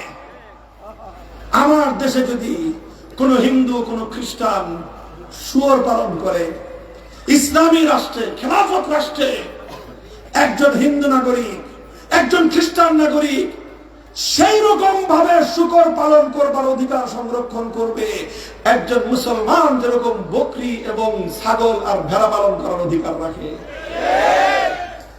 একজন মুসলিম নাগরিকের একটা বকরির বাচ্চা যদি কেউ অন্যায়ভাবে মেরে ফেলে, তার কাছ থেকে তার ক্ষতিপূরণ আদায় করে দেওয়া রাষ্ট্রের দায়িত্ব। ঠিক তদ্রূপ কোন মুসলমান যদি কোন হিন্দু নাগরিকের একটা শূকরের বাচ্চাকে মেরে ফেলে, সেই মুসলমান যত বড় হুজুর হোক, যত বড় ইমাম হোক, ইসলামী রাষ্ট্র তার কাছ থেকে অন দ্য স্পট তার কাছ থেকে শূকরের বাচ্চার ক্ষতিপূরণ আদায় করে হিন্দুকে দিয়ে দিবে।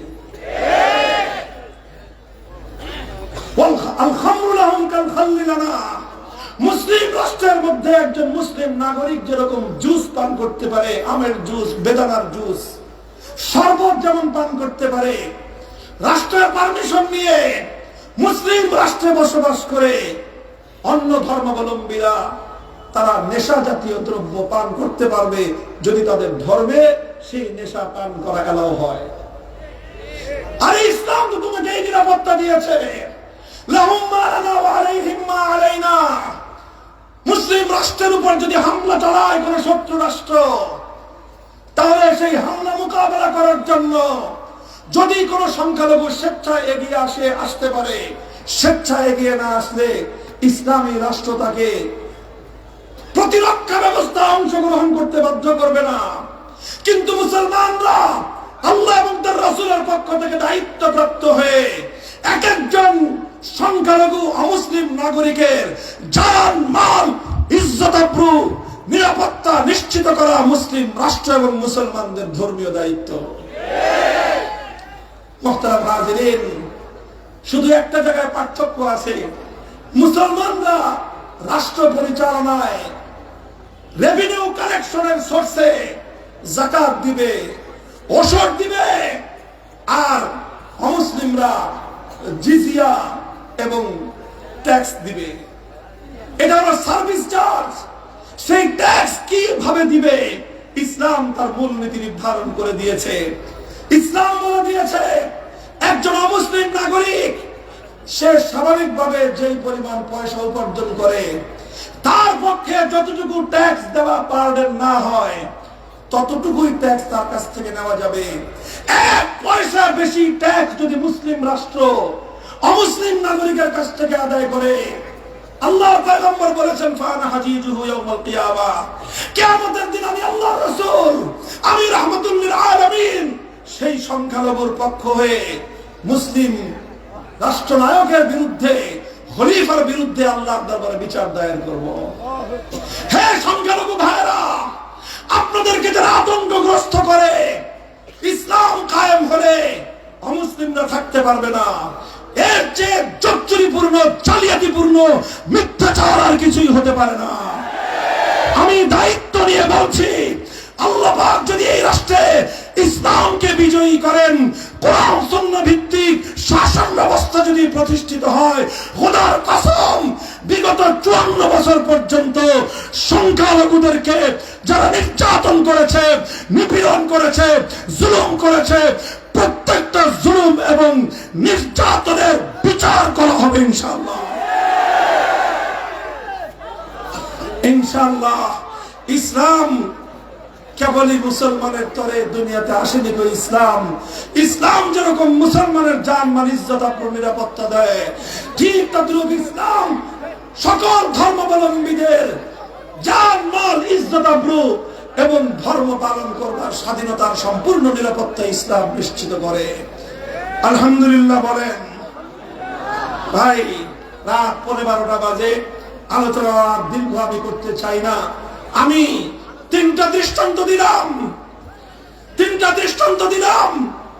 হিন্দু ভাইয়েরা আমার আলোচনা শুনে থাকবেন, বৌদ্ধ ইহুদি খ্রিস্টান ভাইয়েরাও আলোচনা শুনে থাকবেন। আল্লাহর কসম খেয়ে বলি, আজ বাংলাদেশে এই বসেন, একটু বসেন। আরে ভাই, শেষমেশ আহ্বান শুনে যেতে হবে না, বয়ান শেষ হয় নাই, বসেন। ইনশাআল্লাহ আজ বাংলার প্রতিটা প্রান্তরে আমরা পূর্বাভাস দেখতে পাচ্ছি। সূর্য উদয়ের আগে যেরকম সুবহে সাদেক উদিত হয়, পূর্বের আকাশ আলোকিত হয়ে যায়, ঠিক তদ্রূপ বাংলার পূর্ব দিগন্তে আজ ইসলাম কায়েম হওয়ার সুবহে সাদেকের আলো দেখা যাচ্ছে। ইসলামের সূর্য এখনো ওঠে নাই, তবে জুলাই বিপ্লবের মধ্য দিয়ে প্রমাণ হয়েছে আগামীর বাংলাদেশ ইসলামের বাংলাদেশ, খেলাফতের বাংলাদেশ।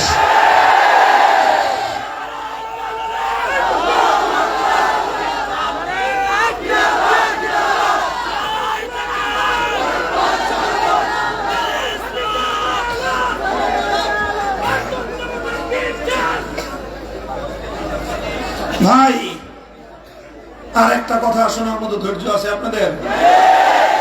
তাহলে কেউকে মাঝখান দিয়ে উঠতে দিয়েন না। মানুষ ওটা বসা করলে, আমরা শিক্ষক মানুষ তো আলোচনা করতে পারি না, একজন উঠলেই মাথার মধ্যে ব্যথা শুরু হয়ে যায়। এই জন্য মেহেরবানি করে কেউ আর 5-7 মিনিট একটা জরুরি কথা বলি। আমি যা বললাম আমার তো একটা মেসেজ দিতে হবে রে ভাই আপনাদের কাছে। এই খালি মেসেজ ছাড়া গল্প শুনে যাওয়ার লোক আমরা না ভাই। আপনার কাছে দায়িত্ব দিয়ে দিতে হবে তো নাকি? আমাদের 100 ঘন্টা চিৎকার চেঁচামেচি খামাখাই, খালি আমরা চিৎকার করব আর আপনারা কিছুক্ষণ বিনোদন করে বাড়িতে চলে যাবেন। হ্যাঁ, দায়িত্ব নিয়ে যেতে হবে, কথা বলেন ঠিক কিনা? এতক্ষণ পর্যন্ত আমার আলোচনার মূল বিষয় এটাই যে আলহামদুলিল্লাহ আধুনিক যুগের রাষ্ট্র ব্যবস্থা পরিচালনা করবার মতো সমস্ত উপাদান, সমস্ত ম্যাটার, সমস্ত দলিল প্রমাণ, সমস্ত রূপরেখা এবং ফর্মুলা যদি থেকে থাকে একটা মাত্র ধর্মের মধ্যেই আছে, সেই ধর্মের নাম চিৎকার করে বলেন, সেই ধর্মের নাম। যেহেতু একমাত্র ইসলামের মধ্যেই এই ব্যবস্থা আছে, অন্য কোন ধর্মের মধ্যেই আধুনিক যুগের রাষ্ট্রের রূপরেখা আছে না। থাকার কারণ হলো ওই ধর্মগুলো আল্লাহ এই যুগের জন্য পাঠান নাই। এটাই হলো মূল পার্থক্য। ধর্মের দোষ না, দোষ হলো যারা অচল ধর্মকে সচল যুগে চালাইতে চায়। দোষ তো ভাই তোমাদের। বলো না মামুনুল হক সাহেব ধর্মের বিরুদ্ধে কটূক্তি করেছে না, আমি সব ধর্মকে সম্মান জানিয়ে কথা বলেছি। বলেন ভাই আপনার দাদা মারা গেছে, এই কথা বললে আপনার দাদার সম্মান হয়? বলেন ভাই আপনার দাদা মারা গেছে, এটার মধ্যে অসম্মানের কি হলো? তিনি তো মারা গেছেন। আপনার বাবা মারা গেছেন, এই কথা বলার মধ্যে কোনো অসম্মান আছে? ভাই ঠিক তদ্রুপ হিন্দু ধর্ম, বৌদ্ধ ধর্ম, খ্রিস্ট ধর্ম, ইহুদি ধর্ম, এগুলোকে যে আল্লাহ পাঠিয়েছিলেন সে আল্লাহর ঘোষণা অনুযায়ী ধর্মগুলো মারা গেছে। সেই ধর্মগুলোর উত্তরসূরি ইসলাম ধর্ম বেঁচে আছে। বলেন জিন্দা এবং মুর্দা মানুষের মধ্যে তফাৎ আছে না নাই? ঠিক তদ্রুপ অন্য ধর্ম আর ইসলাম ধর্মের মধ্যে সেই তফাৎ। অন্য ধর্মগুলো ডেড এক্সপায়ার্ড ধর্ম, অন্য ধর্মগুলো মৃত ধর্ম। ইসলাম ধর্ম কিয়ামত পর্যন্ত একমাত্র জীবিত ধর্ম। আমি কোন ধর্মের বদনাম করেছি? আমি বলেছি ধর্মগুলো মারা গেছে। আপনার বাবা মারা গেছে, এটা আপনার বাবার অসম্মান? আপনার দাদা মারা গেছে, এটা অসম্মান? এটা যেরকম অসম্মান না, অন্য ধর্মগুলো মারা গেছে এই কথা বলাটা রিয়েলিটি। তোমরা রিয়েলিটি মেনে নাও, তাহলে তো গন্ডগোল শেষ। কথা বলেন ঠিক না? ভাই আখেরি কথা হলো, যেহেতু ওই ধর্মগুলো রাষ্ট্র ব্যবস্থায় ইসলামের সঙ্গে প্রতিযোগিতায় টিকতে পারবে না, এই জন্য ইহুদি খ্রিস্টানরা বিশেষ করে সঙ্গে বৌদ্ধ এবং হিন্দুদেরকে সঙ্গে নিয়ে একটা ষড়যন্ত্রের ডানা পাকিয়েছে।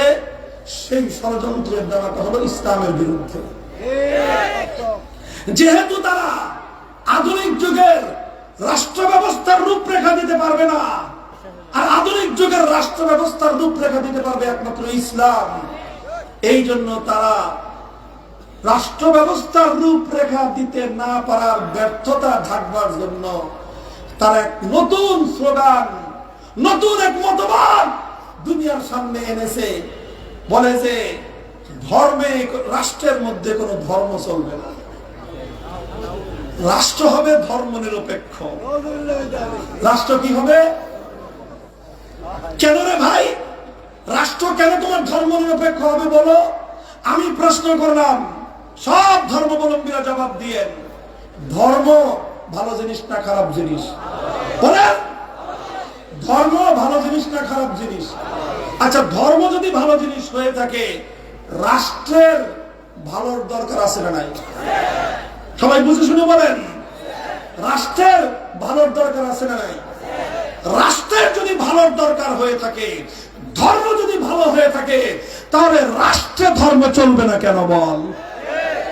এবারে সোরার দল, সোরার দল। ধর্ম যদি ভালো হয়ে থাকে, রাষ্ট্রের যদি ভালোর দরকার হয়ে থাকে, এবার বল রাষ্ট্রে সেই ভালোর দরকার পড়বে না কোন যুক্তিতে? যুক্তি একটাই। কাহিনীটা হলো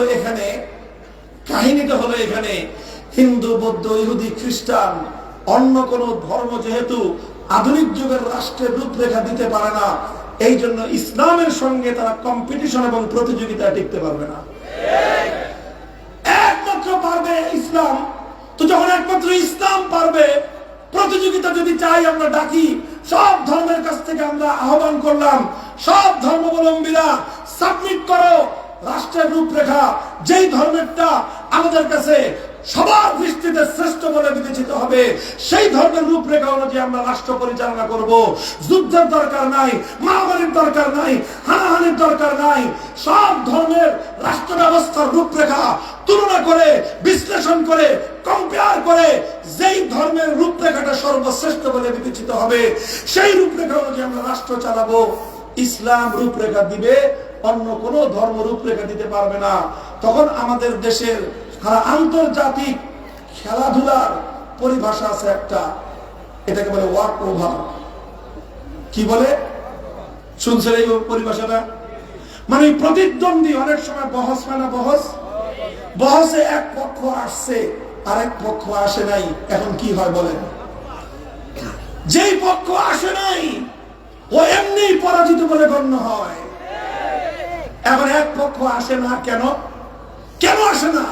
জানে আসলে তর্কে জিততে পারবে না, এই জন্য তারা পালিয়ে যায়।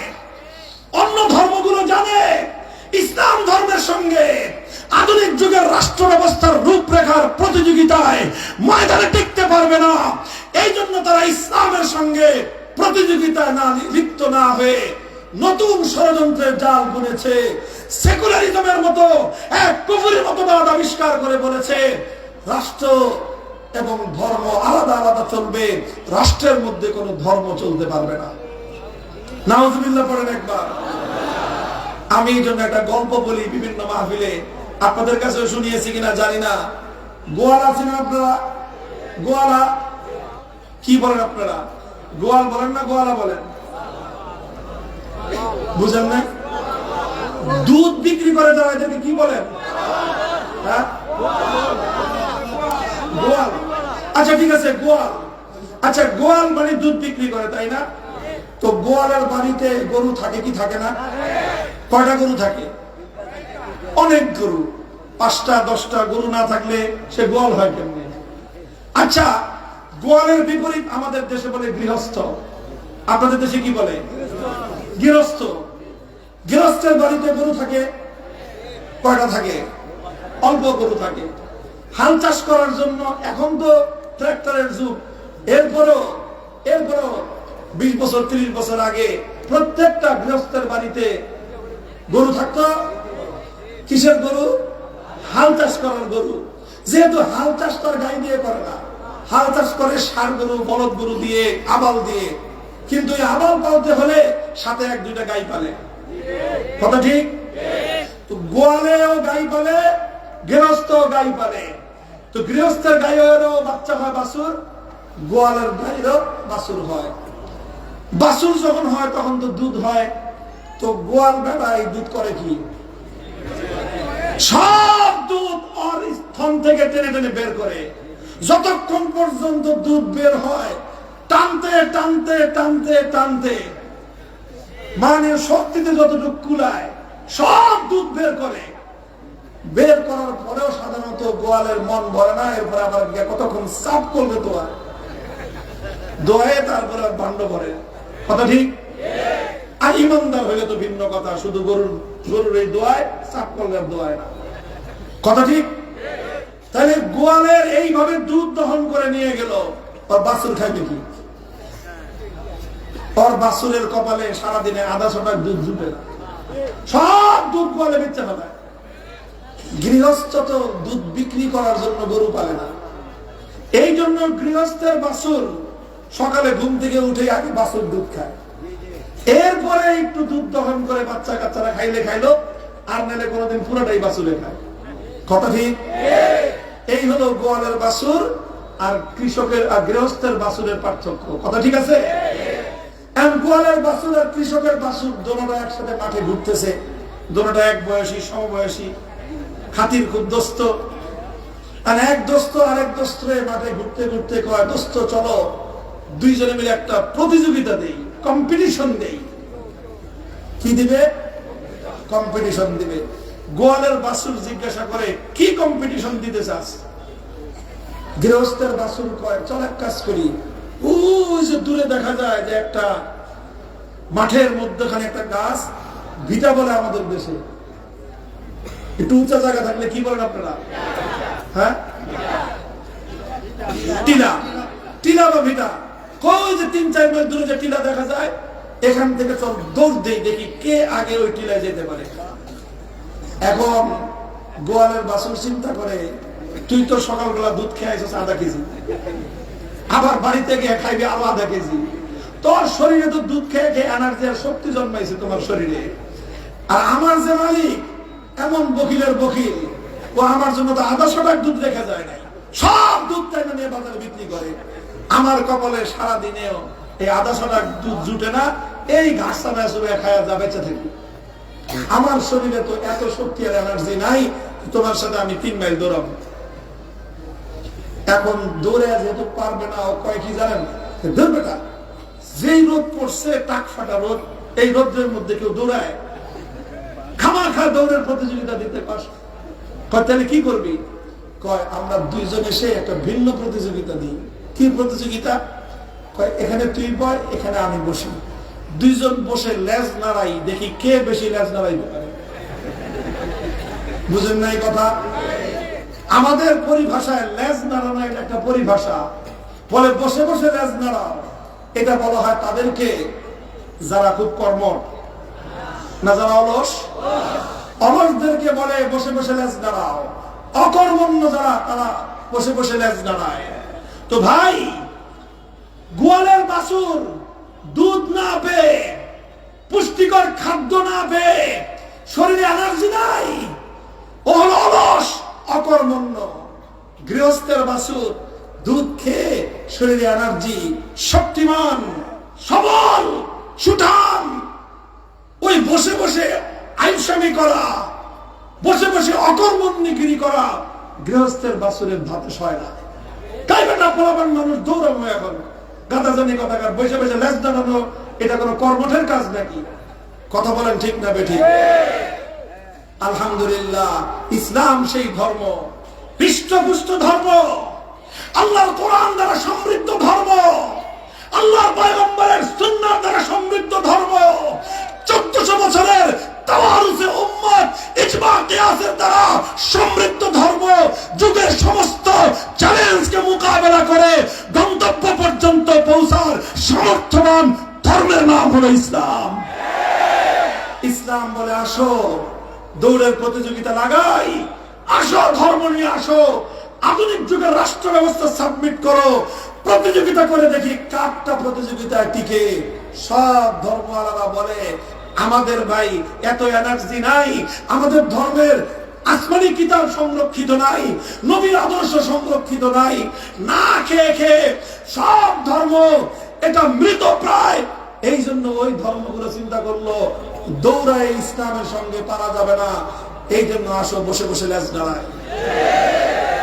এই জন্য তারা আবিষ্কার করেছে নতুন এক মতবাদ, সেই মতবাদের নাম হলো সেকুলারিজম, সেই মতবাদের নাম হলো ধর্মনিরপেক্ষতা। ও মুসলমানের বাচ্চা, এই কারা কারা মুসলমানের বাচ্চা হাত উঠান মিয়া, আল্লাহ কবুল করে, হাত নামান। মুসলমানের বাচ্চা, মুসলমান বিশ্বাস করেন নিজেকে মুসলমান বলে? এই বিশ্বাস করেন? তাহলে যদি মুসলমানের বাচ্চা মুসলমান নিজেকে বিশ্বাস করেন, তাহলে যারা অচল ধর্মের অনুসারী, যারা অচল ধর্মের অনুসারী, যারা মরা ধর্মের অনুসারী, তারা বলতে পারে ধর্মনিরপেক্ষতাবাদ দেবক, লেজ নাড়ানোর কথা তাদের মুখে শোভা পায়। সচল ধর্ম, আধুনিক যুগের উপযোগী ধর্ম, ইসলাম ধর্মের অনুসারী কোন মানুষের মুখে কশ্চিনকালেও ধর্মনিরপেক্ষতাবাদ দেবক, এই লেজ নাড়ানো আলস্যামির কথা কশ্চিনকালেও শোভা পেতে পারে না। কাজেই দেখেন, আরেকটা কথা বলার লোভ সামলাইতে পারলাম না। 1947 সালে দেশটা ভাগ হয়েছিল, কথা ছিল যারা ইসলাম চাও তারা সীমান্তের এই পারে, যারা ধর্মনিরপেক্ষতা চাও তারা সীমান্তের ওই পারে। কথা বলেন ঠিক না বেঠিক? সেই ভাগ, সেই বাটোয়ারা আজ পর্যন্ত বাতিল হয় নাই, ইনশাআল্লাহ সেই বাটোয়ারা কিয়ামত পর্যন্ত বাতিল হতে পারবে না। যাদের কাছে ধর্মনিরপেক্ষতা এত মজা লাগে, আপার সঙ্গে যোগ দাও।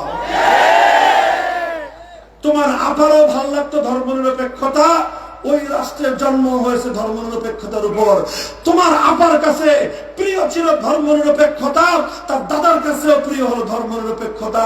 দাদার সঙ্গে আপার সঙ্গে মিল হয়ে গেছে, চলে গেছে ধর্মনিরপেক্ষতার দেশে। শাহজালালের দেশে থেকে যাদের কাছে রাষ্ট্র ব্যবস্থায় ধর্মনিরপেক্ষতা এত প্রিয়, আপা লাগুক আর নতুন করে যদি কেউ খালাম্মা বানাইতে চাও তার পিছ ধরো। শাহজালালের এই মাটি, এটাকে আজাদ করা হয়েছিল ইসলামী শাসন কায়েম করার জন্য, কোরআনের রাজ কায়েম করবার জন্য। ইনশাআল্লাহ সুম্মা ইনশাআল্লাহ এই রাষ্ট্রের চূড়ান্ত গন্তব্য হবে আল কোরআনের শাসন, ইসলামের শাসন, খেলাফতের শাসন ইনশাআল্লাহ।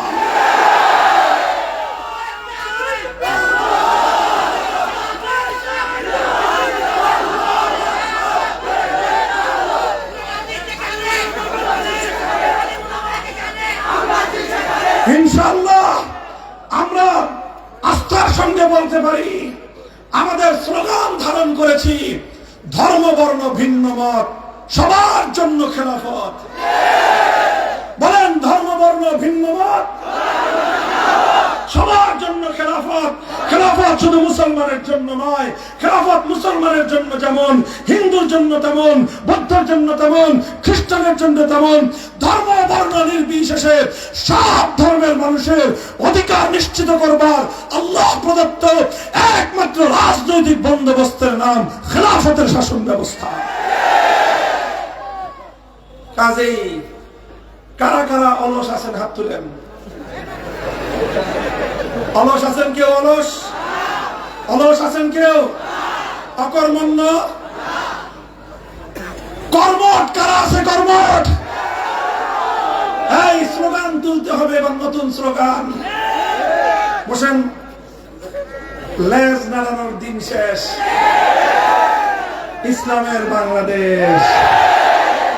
লেজ নাড়ানোর ইসলামের, এই লেজ নাড়ানোর প্রতিযোগিতা কর্মঠ জাতি মুসলমানদের জনপদে চলতে পারে না। সব রঙের বাংলাদেশ দেখা শেষ, নতুন বাংলাদেশ, সবুজ বাংলাদেশ, সোনার বাংলাদেশ, ডিজিটাল বাংলাদেশ, সব রং দেখা শেষ, এক রং দেখার বাকি।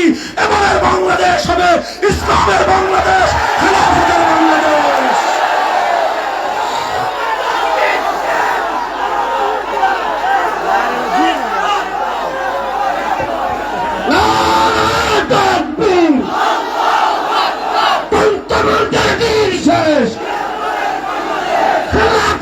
বাংলাদেশ ধর্ম বর্ণ ভিন্ন মত সবাই জন্য খেলাফত, ধর্ম বর্ণ ভিন্ন মত সবাই জন্য খেলাফত।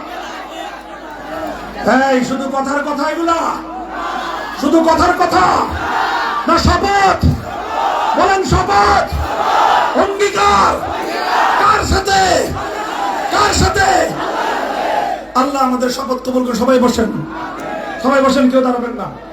সুবহানাল্লাহি ওয়া বিহামদিহি, সুবহানাকাল্লাহুম্মা ওয়া বিহামদিক, আশহাদু আল লা ইলাহা ইল্লা আনতা, আস্তাগফিরুকা ওয়া আতুবু ইলাইক।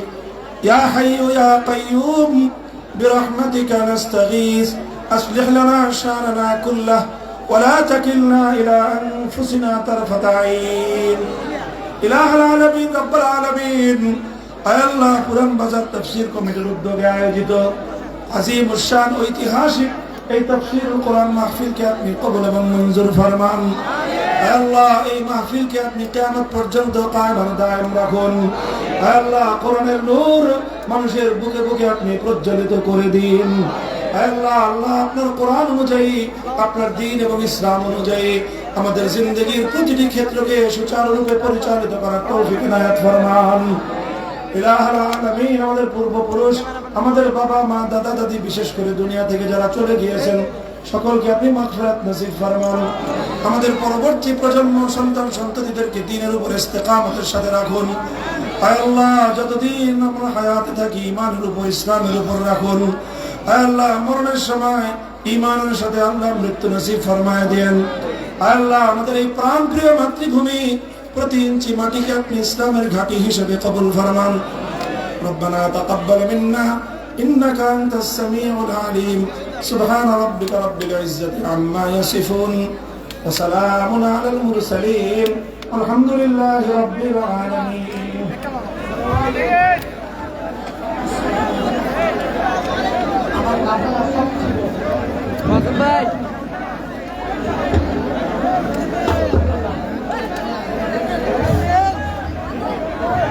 আগামী 13 ডিসেম্বর শায়েস্তাগঞ্জ উপজেলা আহলে সুন্নাত উলামা পরিষদের উদ্যোগে দ্বিতীয় বার্ষিক সিরাজুন নবী মহাসম্মেলন অনুষ্ঠিত হবে। সেখানে আপনাদের সবাইকে দাওয়াত করা হলো। আল্লামা ডক্টর আহমদ ফারিদ হোসেন সাহেব মাননীয় উপদেষ্টা ধর্ম বিষয়ক মন্ত্রণালয়, গণপ্রজাতন্ত্রী বাংলাদেশ সরকার, উনি সহ আরো বিখ্যাত ওলামায়ে কেরাম থাকবেন। আপনাদের সবাইকে দাওয়াত করা হলো। আগামী 13 ডিসেম্বর রেলওয়ে পার্কিং এ সিরাজুন নবী মহাসম্মেলন অনুষ্ঠিত হবে। আপনাদের সবাইকে দাওয়াত করা হলো।